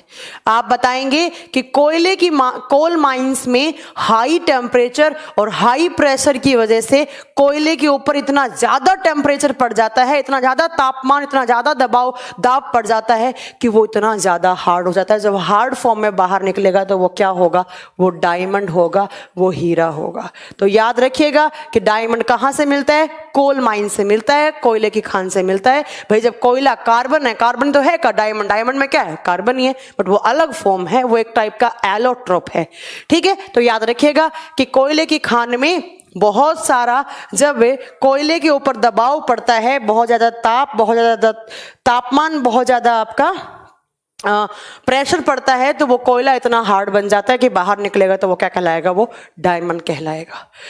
ठीक है, जैसे आप अपना एग्जाम्पल ले लो, जब आपके ऊपर समाज का दबाव पड़ेगा, समाज का प्रेशर पड़ेगा, बहुत ज्यादा समाज आप पे प्रेशर लगाएगी, तो आप बहुत पढ़ाई करोगे तो आपकी गवर्नमेंट जॉब लग जाएगी और आप क्या हो जाओगे? आप डायमंड बन जाओगे। है ना, तो वैसे यहां पे है। ठीक है, चलो ये बात याद रखना। चलो मैम, एक तो आपने बता दिया हार्ड होने का रीजन क्या है कि कोयले की खान में ताप और दाब इतना सह लेता है कि बेचारा इतना हार्ड बन जाता है। दूसरा रीजन क्या है इतना हार्ड होने का, वो सुनो बात। जो डायमंड है उसकी स्ट्रक्चर होती कैसे है, पहले तो आप ये सुनो कि उसकी स्ट्रक्चर कैसे होती है। जो डायमंड है उसकी स्ट्रक्चर में एक जो कार्बन है, कार्बन 1, वो 4 कार्बन से जुड़ा हुआ होता है। मैं फिर रिपीट कर रही हूं, डायमंड में एक कार्बन 4 अलग कार्बन से जुड़ा हुआ होता है, जबकि ग्रेफाइट में एक कार्बन जो है वो 3 अलग कार्बन से जुड़ा हुआ होता है। इसकी स्ट्रक्चर C1 + C4 होती है, इसकी स्ट्रक्चर C1 + C3 होती है। कैसे मैम, हमें नहीं समझ में आया। ठीक है, देखो कैसे मैम, जरा सुनो। डायमंड की जब स्ट्रक्चर बनाओगे, एक कार्बन है, ये एक कार्बन बना दिया मैंने, ये कितने कार्बन से जुड़ा हुआ है, ये मैम 4 से जुड़ा हुआ है। ऐसे एक ये कार्बन यहां पर, एक ये कार्बन, एक ये कार्बन और एक ये कार्बन। ये किसकी स्ट्रक्चर है, ये डायमंड की स्ट्रक्चर है। बट अगर मैं ग्रेफाइट की बनाऊंगी तो इसकी ऐसे बनेगी, ऐसे, एक कार्बन, 2 कार्बन, 3 कार्बन। तो आप याद रखिएगा कि डायमंड की स्ट्रक्चर में एक कार्बन 4 अदर कार्बन से जुड़ता है, और जबकि ग्रेफाइट की स्ट्रक्चर में एक कार्बन 3 अलग कार्बन से जुड़ता है। देखो अब मुझे जरा बताओ कि डायमंड की स्ट्रक्चर में मैंने बोला था कार्बन की वैलेंसी कितनी होती है, 4, और कार्बन का एलोट्रोपी कौन है, डायमंड। तो जरा बताइए डायमंड में भी कितने फ्री इलेक्ट्रॉन होंगे, डायमंड की वैलेंसी कितनी होगी, 4। तो मैम 4 वैलेंसी थी और देखो चारों ने बॉन्ड बना लिया, 1 sigma bond, 2 sigma bond, 3 sigma bond, 4 sigma bond, 4 bond बने। और कार्बन में कौन सा बॉन्ड बनता है, कोवेलेंट। डायमंड में भी कौन सा बनेगा, कोवेलेंट। कार्बन की वैलेंसी कितनी, 4, डायमंड कितनी, 4। तो जरा बताइए डायमंड की स्ट्रक्चर कैसी होगी, टेट्राहेड्रल, इसको बोलते हैं टेट्राहेड्रल, या आप लिख सकते हैं टेट्रावैलेंट, एक ही बात है, या आप टेट्रावैलेंट लिख सकते हैं। हिंदी में एक ही नाम होगा, चतुष्फलकीय। हिंदी में क्या नाम होगा, चतुष्फलकीय नाम होगा। ठीक है, चलो अब यहां आओ, यहां पर कितने फ्री इलेक्ट्रॉन थे, 4। भाई 4 इलेक्ट्रॉन तो कार्बन का एलोट्रोपी तो है 4, बट बॉन्ड कितने बने मैम, 3, 1, 2, 3। एक इलेक्ट्रॉन क्या रह गया, फ्री रह गया, बट यहां पर तो फ्री नहीं रहा था मैम, 4 थे, चारों के चारों ने क्या बना लिया, बॉन्ड बना लिया, बट यहां पर तो एक फ्री रह गया। तो आप लिखेंगे कि यहां पर एक इलेक्ट्रॉन क्या है, फ्री है, मुक्त है।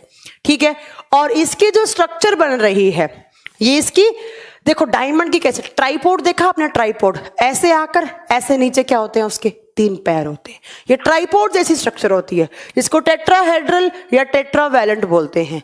4 बॉन्ड बने, इसीलिए इतना हार्ड हो गया। दूसरा, इसने इतना ज्यादा प्रेशर, इतना ज्यादा टेम्परेचर बर्दाश्त किया कि ये इतना हार्ड बन गया।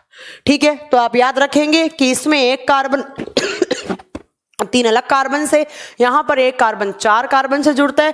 जब 4 कार्बन हैं, चारों के चारों ने बॉन्ड बना लिया, तो कोई भी फ्री इलेक्ट्रॉन यहां पर नहीं है, कोई भी फ्री इलेक्ट्रॉन डायमंड में नहीं होता। बट ग्रेफाइट में कितने होते हैं मैम, 3 बॉन्ड बनते हैं, एक खाली पड़ा रहता है, तो फ्री इलेक्ट्रॉन कितना है, 1। और आप सब जानते हैं जहां पर फ्री इलेक्ट्रॉन्स होते हैं उस सब्सटेंस से आप क्या कर सकते हैं, इलेक्ट्रिसिटी कंडक्ट करवा सकते हैं। जहां पर फ्री आयंस हैं, जहां पर फ्री इलेक्ट्रॉन हैं, वहीं पर क्या होता है, इलेक्ट्रिसिटी कंडक्ट होती है। तो जरा बताइए, जब यहां पर फ्री इलेक्ट्रॉन है ही नहीं, तो अगर आप डायमंड से इलेक्ट्रिसिटी कंडक्ट करवाएंगे, क्या हो जाएगी, क्या नहीं, क्योंकि मैम ये क्या होता है, बैड कंडक्टर ऑफ इलेक्ट्रिसिटी। आप क्या लिखोगे, it is bad conductor of electricity due to absence of free electron.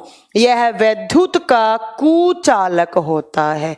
कुचालक का मतलब क्या है, जिससे इलेक्ट्रिसिटी कंडक्ट ना करवा पाए। बट ये क्या होता है, ये गुड कंडक्टर ऑफ इलेक्ट्रिसिटी होता है, ये गुड कंडक्टर ऑफ इलेक्ट्रिसिटी। आप अगर पेंसिल की नोब से, गुड कंडक्टर ऑफ इलेक्ट्रिसिटी, यह विद्युत का सुचालक होता है। क्या होता है, सुचालक। वो कुचालक है, ये सुचालक है। अब आपसे एग्जाम में पूछेगा कि कार्बन का कौन सा एलोट्रोप है जो बैड कंडक्टर ऑफ इलेक्ट्रिसिटी है वो डायमंड, और जो गुड कंडक्टर ऑफ इलेक्ट्रिसिटी है वो क्या है, ग्रेफाइट। अरे ग्रेफाइट क्या होता है, इसे बचपन में ये पेंसिल रखी है ना, पेंसिल, ये जो पेंसिल की नोब है, ये नोब किसकी बनती है, ये ग्रेफाइट की बनती है, और इससे इलेक्ट्रिसिटी अगर कंडक्ट करवाना चाहोगे तो ये कर देगी मैम, कर देगी। तो आपके कितने डिफरेंस बता दिए मैम ने अभी तक आपको 4 बता दिए। पूछे नेचुरल हार्डेस्ट सब्सटेंस या natural hardest allotrope of carbon कौन सा होगा मैम, डायमंड। सॉफ्ट पूछे ग्रेफाइट। डायमंड में क्या होता है, C1 + C4 होता है, यहां पर C1 + C3 होता है मैम। ये टेट्राहेड्रल होता है क्योंकि इसमें 4 कोवलेंट बॉन्ड बनते हैं, यहां पर 3 बना, एक फ्री रह गया। जब फ्री है तो उससे क्या कर सकते हैं हम, इलेक्ट्रिसिटी कंडक्ट करवा सकते हैं। ये तो हो गई बात यहां तक के, और मुझे नहीं लगता यहां तक किसी को भी कोई प्रॉब्लम आई होगी। अब आती है नेक्स्ट कि मैंने क्या बताया, इनकी स्ट्रक्चर कैसी होती है मैम। आपने बताया कि डायमंड है उसमें C1 + C4 होता है, ग्रेफाइट में C1 + C3 होता है। ऊपर मैंने D लिख दिया, D का मतलब है यहाँ पे डायमंड, इधर मैंने G लिख दिया और G का मतलब है यहाँ पर ग्रेफाइट। जरा ध्यान से सुनिएगा, यहां पर एक कार्बन था वो 3 अलग कार्बन से जुड़ा हुआ था, और ये जो बॉन्ड बन रहा है ना, ये बीच में ऐसे, ये जो बीच में बॉन्डिंग के बीच में ये जो एंगल बन रहा है, ये तो बॉन्ड है, कौन से बॉन्ड, सिग्मा बॉन्ड या कोवलेंट बॉन्ड आप लिख सकते हैं। बट ये जो बीच में एंगल बन रहा है ना, ये जो कोण बन रहा है, वो इस दुनिया का सबसे स्ट्रॉन्ग एंगल होता है। क्या आप मुझे बता सकते हैं कि दुनिया का सबसे स्ट्रॉन्ग कोण कितने डिग्री का होता है, कितने डिग्री का होता है? ये जो एंगल बनता है ना, ये बनता है 109 डिग्री 28 मिनट, 109 डिग्री 28 मिनट। 120 से थोड़ा सा नीचे, 120 कैसे होता है, ऐसे होता है, बट थोड़ा सा नीचे ऐसे, ऐसे, ये वाला, ये नीचे आओ, 110 थोड़ा सा नीचे कर लो ऐसे। 120 कैसे बनता है, ऐसे, थोड़ा सा नीचे कर लो ऐसे, ये 109, ऐसी स्ट्रक्चर होती है इसकी। तो याद रखिएगा कि इस दुनिया का सबसे स्ट्रॉन्ग एंगल होता है 109 डिग्री 28 मिनट। इसीलिए डायमंड इतना स्ट्रॉन्ग हो गया, इसीलिए डायमंड इतना स्ट्रॉन्ग हो गया। ठीक है, स्ट्रॉन्ग होने के रीजन मैंने बता दिया, 109 डिग्री 28 मिनट का क्या बनता है, एंगल बनता है। बट अगर इस ग्रेफाइट में देखोगे तो एक कार्बन 2 कार्बन से ऐसे, 3 कार्बन से ऐसे, और ये जो एंगल बनता है ना, ये कंप्लीट 120 डिग्री का बनता है। इसका एंगल, इसका कोण पूछे 109 डिग्री 28 मिनट, इसका पूछे 120 डिग्री। इसीलिए ये सॉफ्ट है और ये इतना हार्ड है। ठीक है, आज समझ में आया डायमंड हार्ड क्यों होता है? इस कितने सारे रीजन, इतना टेम्परेचर, इतना प्रेशर, 4 कोवलेंट बॉन्ड, चारों के चारों ने बॉन्ड बनाए, चारों के चारों इलेक्ट्रॉन ने, इतना स्ट्रॉन्ग क्या बना, एंगल। तो क्या हो गया, डायमंड सबसे हार्ड हो गया। ठीक है, नेक्स्ट अगर आपसे पूछे कि डायमंड की डेंसिटी कितनी होती है, अप्रोक्स डायमंड का घनत्व कितना होता है, क्या बता सकते हैं आप कितना होता है? 3.51 ग्राम, 3.51 ग्राम पर सेंटीमीटर क्यूब, 3.5 पर ग्राम सेंटीमीटर क्यूब। अगर आपसे पूछे कि, अच्छा मैं एक बच्चे का डाउट क्लियर कर दूं, यहां पर एक बच्चे ने पूछा है कि मैम आपने ये बताया है कि डायमंड जो है उसकी स्ट्रक्चर टेट्राहाइड्रल या ट्राइपोड जैसी होती है, एक बच्चे ने पूछा है, तो ग्रेफाइट की कैसे होती है? मैं आपको एक बात बता दूं कि जहां पर 120 डिग्री का एंगल बनता है ना, वहां पर हमेशा लीनियर स्ट्रक्चर होती है। तो ये रेखीय स्ट्रक्चर है, लीनियर, जबकि यहां पर कैसी थी, ट्राइपोड जैसी, टेट्रावैलेंट। ठीक है बच्चा, पंकज यादव, आपका डाउट मैंने क्लियर कर दिया है, तो आप कभी कंफ्यूज मत होना। आप याद रखो कि जहां पर 120 डिग्री का एंगल बनता है वहां पर हमेशा लीनियर स्ट्रक्चर होती है, रेखीय संरचना होती है। और डायमंड का डेंसिटी कितना होता है, तो आप बताएंगे डायमंड का डेंसिटी अप्रोक्स, पूरा मैं एकदम पूरा कंप्लीट नहीं है, अप्रोक्स एनसीईआरटी में इतना ही दिया हुआ है, तो आप इतना ही पढ़ेंगे। तो अप्रोक्स इसका डेंसिटी कितना है, आप लिखेंगे कि इसकी डेंसिटी 3.51, जबकि इसकी पूछे डेंसिटी, आप बताएंगे इसकी 2.2 ग्राम पर सेंटीमीटर क्यूब। अप्रोक्स इसका इतना होता है। जब डेंसिटी ज्यादा है, ऑब्वियस सी बात है कि जब स्ट्रॉन्ग हार्ड है तो डेंसिटी ज्यादा ही होगी। ठीक है, चलो अब नेक्स्ट डिफरेंस क्या है इन दोनों में। नेक्स्ट आपसे पूछेगा कि डायमंड का मेल्टिंग पॉइंट कितना होता है। Melting point of diamond, melting point को हिंदी में बोलते हैं गलनांक बिंदु। वो मैक्सिमम पॉइंट जिसके बाद कोई भी सब्सटेंस, कोई भी एलिमेंट, कोई भी सब्सटेंस, कोई भी एलिमेंट मेल्ट होना स्टार्ट हो जाए, वो क्या कहलाता है, उसका मेल्टिंग पॉइंट कहलाता है। ठीक है, आपसे पूछा जाएगा डायमंड का मेल्टिंग पॉइंट कितना है और ग्रेफाइट का कितना है, ऑन एन अप्रोक्स कितना है। ठीक है, तो आप बताएंगे कि जो डायमंड है उसका मेल्टिंग पॉइंट, हाँ जी आप बताइए, पहले मैं आपसे जानना चाहूंगी कितना होना चाहिए, कितना होना चाहिए डायमंड का मेल्टिंग पॉइंट कितना होना चाहिए, अप्रोक्स बताओ। 2000, 2500, 5000, 8000, 9000, 10000, कितना होना चाहिए। मैं एक बात बता देती हूँ, ये नॉन मेटल है, डायमंड नॉन मेटल है क्योंकि कार्बन क्या है। देखो कुछ बच्चे तो कंफ्यूज होते हैं डायमंड और प्लैटिनम में। Platinum is a metal but diamond is a non metal, क्योंकि डायमंड किससे बना हुआ है, कार्बन। कार्बन क्या है, नॉन मेटल है। ठीक है, तो आप 6000, संतोष कह रहे हैं 6000 और बहुत हाई, एक कह रहे हैं बहुत हाई, एक कह रहे हैं 5000। देखो डायमंड का होता है अप्रोक्स 4726 डिग्री सेल्सियस, इतना होता है। और आपसे कभी एग्जाम में पूछ लिया जाए कि कौन सा नॉन मेटल है जिसका हाईएस्ट मेल्टिंग पॉइंट होता है, कौन सा बताओगे आप, डायमंड बताओगे। मैंने नॉन मेटल बोला है, नॉन मेटल अधातु। ठीक है, आप पूछिए इसका कितना है, approx 3527 degree Celsius, 3527 degree Celsius. तो इनके मेल्टिंग पॉइंट से भी आपसे क्वेश्चन पूछे जा सकते हैं, कोई बड़ी बात नहीं है। ठीक है, अब बात आती है मैम इनके यूज क्या होते हैं, इनके काम क्या होते हैं। डायमंड के काम तो मुझे बताने की जरूरत ही नहीं है कि डायमंड का काम क्या होता है, आप सब जानते हैं डायमंड के काम क्या क्या कह सकते हैं आप। अच्छा, डायमंड कितने कलर का होता है, एक बच्चा पूछ रहा है मैम डायमंड कितने कलर का होता है। ऐसा कहा जाता है कि डायमंड 5 कलर का होता है, blue, transparent, black, red and एक थोड़ा सा मतलब हल्का सा येलोइश। ठीक है, तो सारे के सारे हार्ड होते हैं। अच्छा, ज्वेलरी में कौन सा यूज होता है, ज्वेलरी में मेनली ब्लू कलर वाला, और जो ट्रांसपेरेंट कलर का होता है वो ज्वेलरी में आभूषण बनाने में काम में आता है। बट जो ब्लैक डायमंड होता है ना, काला डायमंड, वो सब इन सारे डायमंड में देखें तो सबसे हार्ड कौन सा होता है, ब्लैक डायमंड, काला डायमंड। और काला डायमंड काम आता है पेपर को काटने में, इतना हार्ड है पेपर तो कट जाएगा, या किसी चट्टान को काटने में, रॉक कटिंग में, रॉक कटिंग, पेपर कटिंग, या कोई स्टोन काटना है ना, स्टोन काटना है। पेपर का मतलब यहाँ पर वो अपने कॉपी वाला पेज नहीं है, पेपर का मतलब कोई हार्ड पेपर हो। ठीक है, तो आप बताएंगे डायमंड का उपयोग ज्वेलरी में होता है, ज्वेलरी में मेनली ब्लू और ट्रांसपेरेंट डायमंड यूज होते हैं। और जो काला डायमंड है उसका उपयोग पेपर को काटने में, चट्टानों को काटने में, स्टोन को काटने में किया जाता है। ठीक है, और जो ब्लैक डायमंड होता है वही सबसे हार्डेस्ट डायमंड है जिसका नाम कार्बोनाडो होता है। जो ब्लैक डायमंड है उसका एक नाम और होता है, आप लिख सकते हैं, वैसे तो पूछा हुआ नहीं है कभी, बट ब्लैक डायमंड को कार्बोनाडो कहा जाता है। क्या कहा जाता है, कार्बोनाडो। हाँ, ये पीसीएस वगैरह के एग्जाम में क्वेश्चन आ सकता है, ब्लैक डायमंड को कार्बोनाडो भी कहा जाता है। ये डायमंड के यूज। आप पूछे आपके ग्रेफाइट का यूज क्या होता है, जरा ध्यान से सुनिएगा, ग्रेफाइट का यूज बहुत बार पूछा हुआ है एग्जाम में। ग्रेफाइट का यूज एक तो मैम पेंसिल बनाने में, ठीक है, दूसरा ग्रेफाइट की रोड बनाई जाती है, छड़ लगाई जाती है।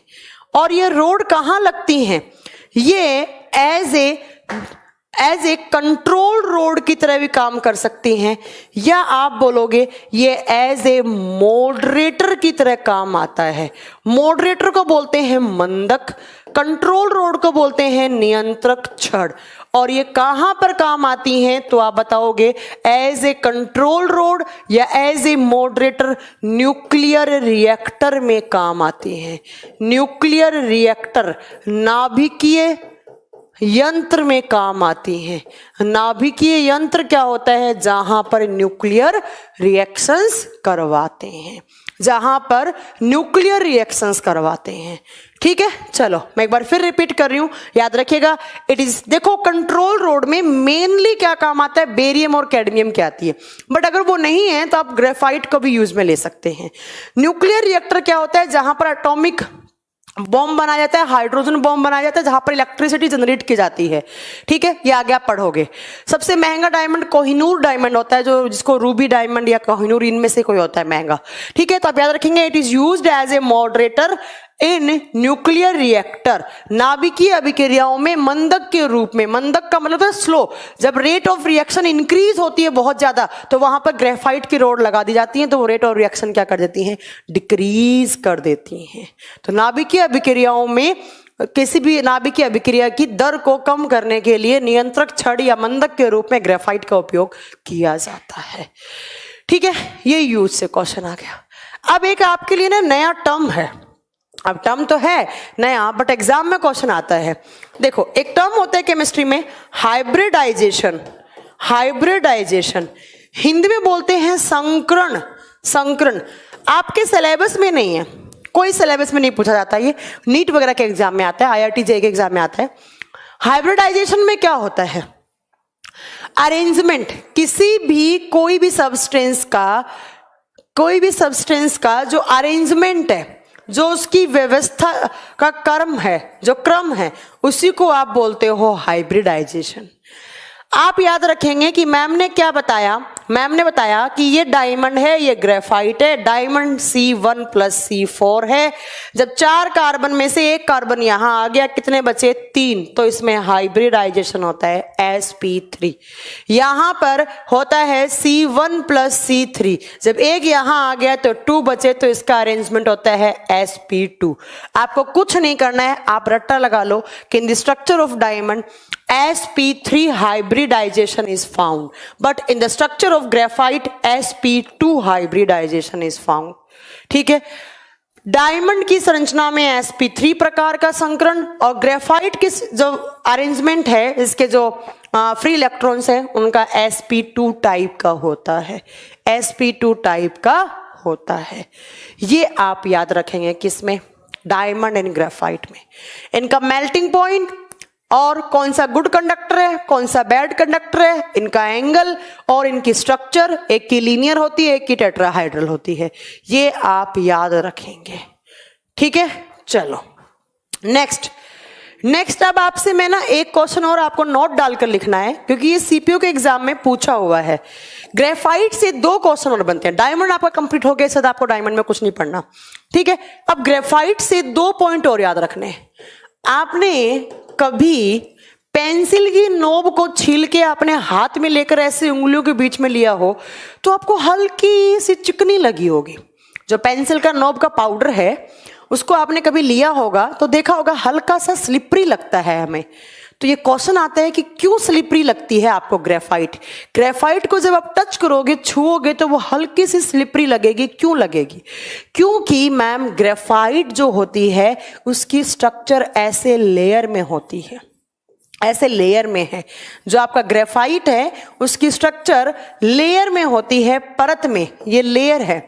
और इन लेयर्स के बीच में जो फोर्सेस लगते हैं वो कौन से लगते हैं, आप बताओगे, वो वांडर वाल फोर्सेस लगते हैं।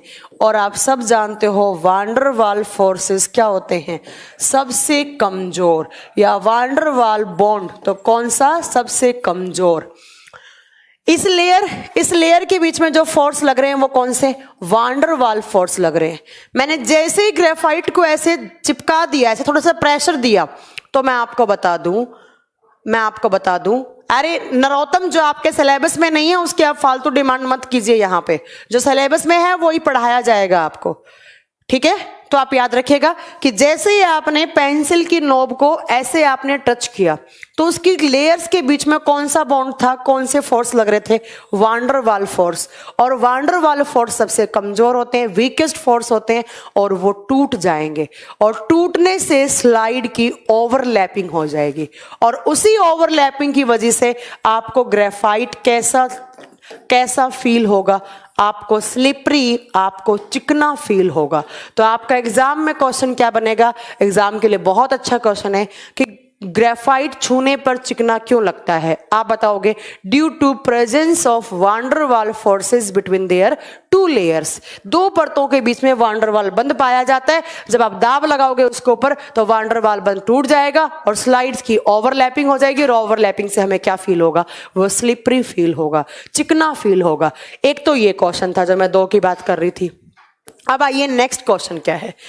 ग्रेफाइट से एक क्वेश्चन और बनता है कि अगर आपने लैब में किसी दिन मूड बना लिया, आपने किसी दिन लैब में मूड बना लिया कि मैं तो आज आर्टिफिशियल ग्रेफाइट बनाऊंगा, आज आर्टिफिशियल ग्रेफाइट बनाऊंगा, कृत्रिम तरीके से ग्रेफाइट बनाऊंगा, तो आपकी लैब में आपके पास क्या क्या रिक्वायरमेंट होनी चाहिए? क्या क्या चीज आपके पास होनी चाहिए? आपके पास 2 चीज होनी चाहिए, कुछ ज्यादा नहीं चाहिए, 2 चीज चाहिए। ध्यान से सुनिएगा, क्या 2 चीज चाहिए? ये एग्जाम में क्वेश्चन है, मैं नहीं बता रही हूँ, आपके एग्जामिनर की डिमांड है ऐसा क्वेश्चन, ठीक है? देखिए आपके पास क्या क्या होना चाहिए। आपके पास पहला होना चाहिए कोक। अब कोक क्या होता है आधे लोग तो यही नहीं जानते। पीने वाला कोक नहीं है यहां पर। आप सोच रहे होंगे कोल्ड ड्रिंक वाला कोक, नहीं भैया, कोल्ड ड्रिंक वाला कोक नहीं है। कोक क्या होता है? ध्यान से सुनो।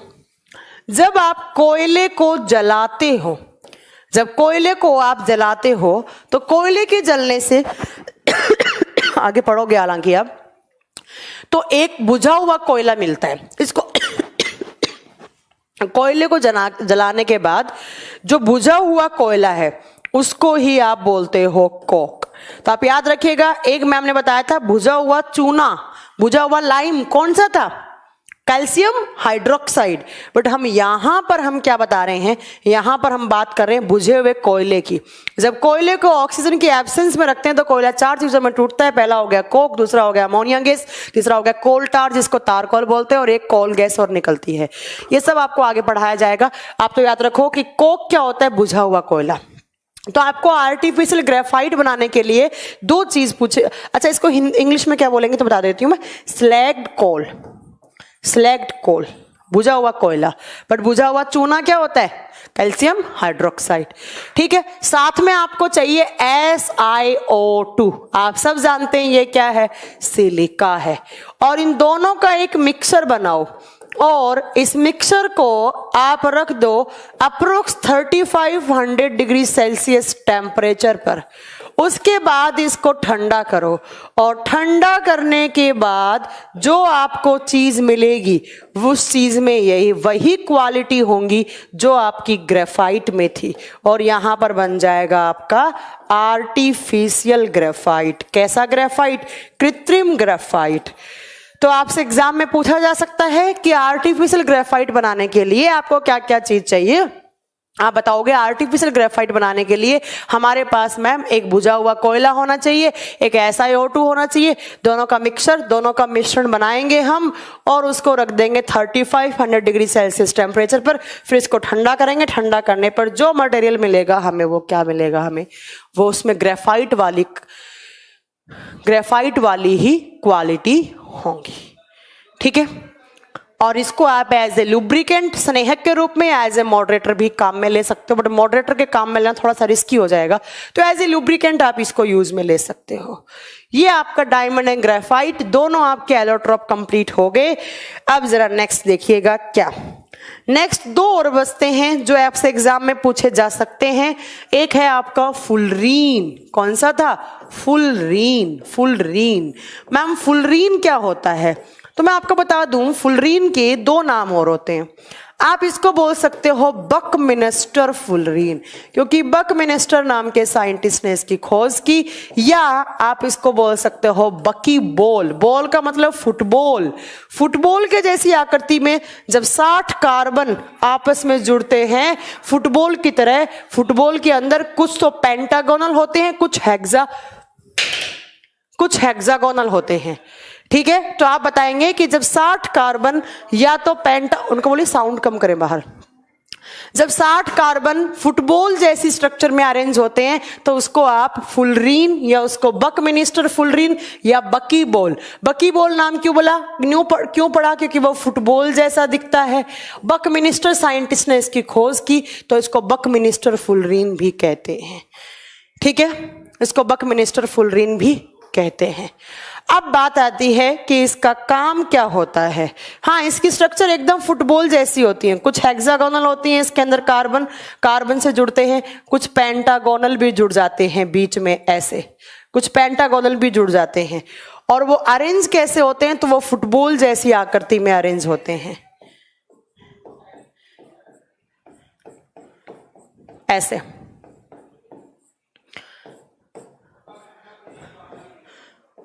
ऐसे ये C60 बनता है। ठीक है, इसका काम क्या आता है तो मैं बता देती हूं। ये मेनली काम आता है नैनो बायोटेक्नोलॉजी में, नैनो ट्यूब्स बनाने में काम आता है, सूक्ष्म ट्यूब्स बनाने में, सूक्ष्म तकनीकी विज्ञान में काम आता है, या माइक्रोचिप्स बनाने में काम आता है, माइक्रोचिप्स। या मैं बता देती हूं इसका काम क्या होता है, ये ह्यूमन बॉडी में ड्रग डिलीवरी करवाने में काम आता है। ह्यूमन बॉडी में किसी ड्रग की डिलीवरी करवानी है आपको, ड्रग डिलीवरी करवाने में काम आता है। मैम ये पॉइंट समझ में नहीं आया। नैनो ट्यूब्स तो मैं क्या बताऊं, नैनो ट्यूब्स होती है, माइक्रोचिप्स बनती हैं, तो वो बनाने में काम आती हैं। बट ये तीसरा पॉइंट हमें समझ में नहीं आया मैम कि ह्यूमन बॉडी में ड्रग डिलीवरी का मतलब क्या है। देखो, आपको डॉक्टर को आपको कोई हैवी बीमारी, हैवी कोई आपको मतलब कोई खतरनाक बीमारी होगी, लाइक कैंसर वैंसर हो गया आपको, ठीक है, तो डॉक्टर आपको हैवी डोज देना चाहता है, ड्रग देना चाहता है। और ये जो है, ये ड्रग आपको डायरेक्टली माउथ से नहीं दे सकता है, ना ही स्किन के कांटेक्ट में दे सकता है, ना ही आपको इंजेक्शन की फॉर्म में, ना दवाइयों की फॉर्म में दे सकता है। ये आपको कैसे देगा, तो ये एक माइक्रोचिप बनाएगा। ऐसे चिप बनेगी जो किसकी बनेगी, आपकी फुलरीन की, और उसके ऊपर आपकी ड्रग लगाएगा। किसी भी टारगेट पोर्शन पे जब कोई ड्रग डिलीवरी करनी है तो उसको क्या, कौन सी चिप काम में आती है, वहां पर फुलरीन की चिप। जैसे मेरे फेफड़ों में कैंसर है तो डॉक्टर चाहता है कि जो ड्रग दी है वो किसी और ऑर्गन को डैमेज ना करे, उसको सीधा कहां पर सेट करना है, मेरे फेफड़ों में ही करना है। तो मेरे फेफड़ों में ही फेफड़ों को टारगेट बनाया डॉक्टर ने, तो टारगेट पोर्शन पे कभी ड्रग की डिलीवरी करवानी है तो वहां पर माइक्रोचिप बनाई जाती हैं, किसकी, फुलरीन की बनाई जाती हैं। ये आप याद रखिएगा। यहां पर सिर्फ 2 ही क्वेश्चन बनते हैं कि बकमिनिस्टर फुलरीन किसको कहते हैं, और टारगेट पोर्शन पे जब कोई ड्रग की डिलीवरी करनी होती है ह्यूमन बॉडी में तो कार्बन का कौन सा एलोट्रोप आप क्या बताओगे, वहां पर फुलरीन काम में आता है। नेक्स्ट आपको मैंने एक नाम और लिखवाया, ग्राफीन।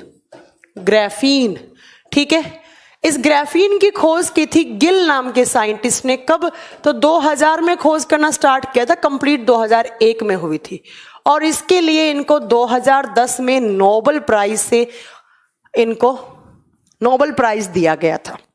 ठीक है, ये आप याद रखेंगे। अब मैं आपको बता दूं कि मैंने आपको बताया था नेचुरल हार्डेस्ट कौन सा था, डायमंड। अब आपसे पूछे कि आर्टिफिशियल हार्डेस्ट सब्सटेंस कौन सा है जिसमें कार्बन है, आप बताओगे it is artificial hardest allotrope of carbon. ध्यान से सुनिएगा, आपसे पूछे कि नेचुरल कौन सा था, डायमंड। आर्टिफिशियल जो मेन मेड है, जो इंसान ने बनाया, इंसान कौन से इंसान ने, गिल ने बनाया, तो आप लिखेंगे यह है कृत्रिम सबसे कठोर अपर रूप है। तो सबसे हार्ड पूछे नेचुरल डायमंड, जो इंसान द्वारा बनाया गया वो कौन सा, ग्राफीन है। ये क्या काम आता है, जो रॉकेट होती है ना PSLV, या आप बोल सकते हैं जो इसरो रॉकेट छोड़ता है, तो ऐसे एक रॉकेट छोड़ी इसरो ने, तो इस रॉकेट का ये जो बाहर वाली कवरिंग होती है ना इस रॉकेट की, एक सेकेंड रुकिए, पानी पी लो।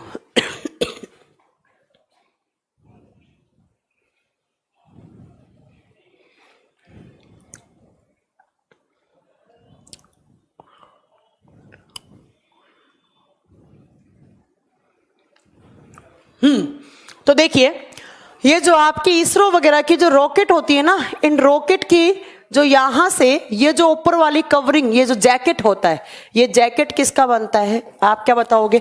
रॉकेट का जैकेट किसका बना होता है? ग्राफीन का। एग्जाम, कंपटीशन एग्जाम में बहुत बार क्वेश्चन आता है। ऐसे PSLV आप जानते ही हैं, हर साल एक रॉकेट या हर महीने में 2-3 महीने में रॉकेट छोड़ता है। तो उसका जो जैकेट होता है वो किसका बना हुआ होता है? वो ग्राफीन का बना हुआ है, क्योंकि ग्राफीन क्या है? आर्टिफिशियल हार्डेस्ट एलोट्रोप है कार्बन का। नेक्स्ट मैं आपको बता दूं, ये भी गुड कंडक्टर ऑफ इलेक्ट्रिसिटी होता है। ये भी गुड कंडक्टर ऑफ इलेक्ट्रिसिटी है, विद्युत का सुचालक है। इससे भी आप क्या कर सकते हो? इलेक्ट्रिसिटी कंडक्ट करवा सकते हो, क्योंकि इसकी भी स्ट्रक्चर लीनियर होती है, रेखीय होती है। नेक्स्ट, जो बुलेट प्रूफ जैकेट्स आती है ना, जो इतनी ज्यादा स्ट्रॉन्ग होती हैं, जिनसे कोई भी बुलेट, कोई भी मतलब गोली वोली पेनिट्रेट नहीं कर पाती है, तो वो भी किसकी बनती हैं? आपने भी सुना होगा, मोदी जी की सरकार ने आर्मी वालों को थोड़े दिन पहले बुलेट प्रूफ जैकेट्स बांटी थी। तो वो जैकेट्स बनाने में क्या काम आया था? ग्राफीन। ये आप याद रखेंगे। 2 क्वेश्चन डायरेक्टली एग्जाम में क्वेश्चन आता है कि 2 एग्जाम में डायरेक्टली क्वेश्चन आते हैं कि सबसे नेचुरल हार्डेस्ट एलोट्रोप कौन सा है और आर्टिफिशियल हार्डेस्ट एलोट्रोप कौन सा है। आप क्या बताएंगे? वहां पर डायमंड था, यहां ग्राफीन था। डायमंड का उपयोग, डायमंड का उपयोग आप जानते हैं कटिंग वगैरह में करते हैं, जबकि जो PSLV या इसरो की जो रॉकेट होती है, उनका जो जैकेट होता है वो किसका बना होता है? वो ग्राफीन का बना हुआ है। देखो, ये कार्बन के साथ सबसे हार्ड है। अब मैम ये क्वेश्चन ये भी तो बन सकता है कि ऐसे हार्डेस्ट सब्सटेंस का नाम बताओ जिसमें कार्बन नहीं है, फिर भी वो हार्ड है। तो मैं आपको बता देती हूं, विदाउट कार्बन हार्डेस्ट सब्सटेंस बिना कार्बन के सबसे कठोर क्या है? बता सकते हैं? बिना कार्बन के सबसे कठोर सब्सटेंस, सबसे कठोर चीज क्या है? भाई कार्बन के साथ तो क्या था? डायमंड भी था, और क्या था? ग्रेफाइट भी, और सॉरी ग्राफीन भी था। बट आपसे पूछे विदाउट कार्बन क्या है, तो वो होता है बोरोन नाइट्राइड। क्या होता है? Boron nitride. जो बच्चे सिविल इंजीनियरिंग से होंगे वो तो जानते होंगे कि बोरोन नाइट्राइड से क्या बनता है? सीमेंट बनता है।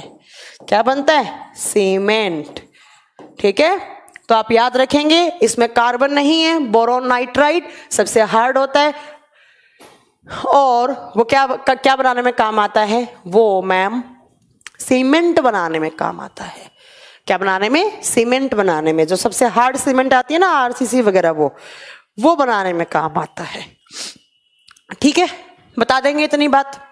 कोई दिक्कत हो तो बताइए जरा। तो इतने आपके कार्बन की कुछ क्वालिटीज और कुछ एलोट्रोप थे जो आपको याद करने थे। ठीक है, इतना आप डायमंड, ग्रेफाइट वगैरह आज याद रखिए, क्योंकि अब स्टूडियो क्लोज करने का टाइम आ गया है। 8:30 तक ही आपकी क्लास थी आज। अब कल से वापस अपना वही स्केड्यूल चलेगा, 10 से 12। अब नेक्स्ट क्लास में मैं आपको पढ़ाऊंगी कंपाउंड्स ऑफ कार्बन। कार्बन के क्या? कंपाउंड्स, यौगिक। भाई कार्बन किस किस एलिमेंट के साथ जुड़कर कौन कौन से यौगिक बना सकता है, ये मैं आपको अगली क्लास में पढ़ाऊंगी। ठीक है, आज के लिए इतना बहुत है, इतना आप पढ़िए। अब आपकी रेगुलर क्लास होंगी केमिस्ट्री की, क्योंकि केमिस्ट्री के लेवल को हमें बराबर करना है, और मुझे उम्मीद है कि आप अच्छे अच्छे नोट्स बना रहे हैं और अच्छे अच्छे से आप पढ़ाई भी कर रहे हैं, और साथ साथ में आप क्वेश्चंस की प्रैक्टिस भी कर रहे हैं। तो प्लीज मेरी उम्मीद से दूर मत जाना और अच्छे से पढ़ाई करो। और जो बच्चा पूछता है सिलेबस कब होगा, सिलेबस हो जाएगा, वो मेरी गारंटी है। कब करना है मुझे, कब नहीं करना है, सिलेबस कब खत्म करना है वो मैं जानती हूँ, आपको नहीं जानना है। ठीक है, thank you very much, good night.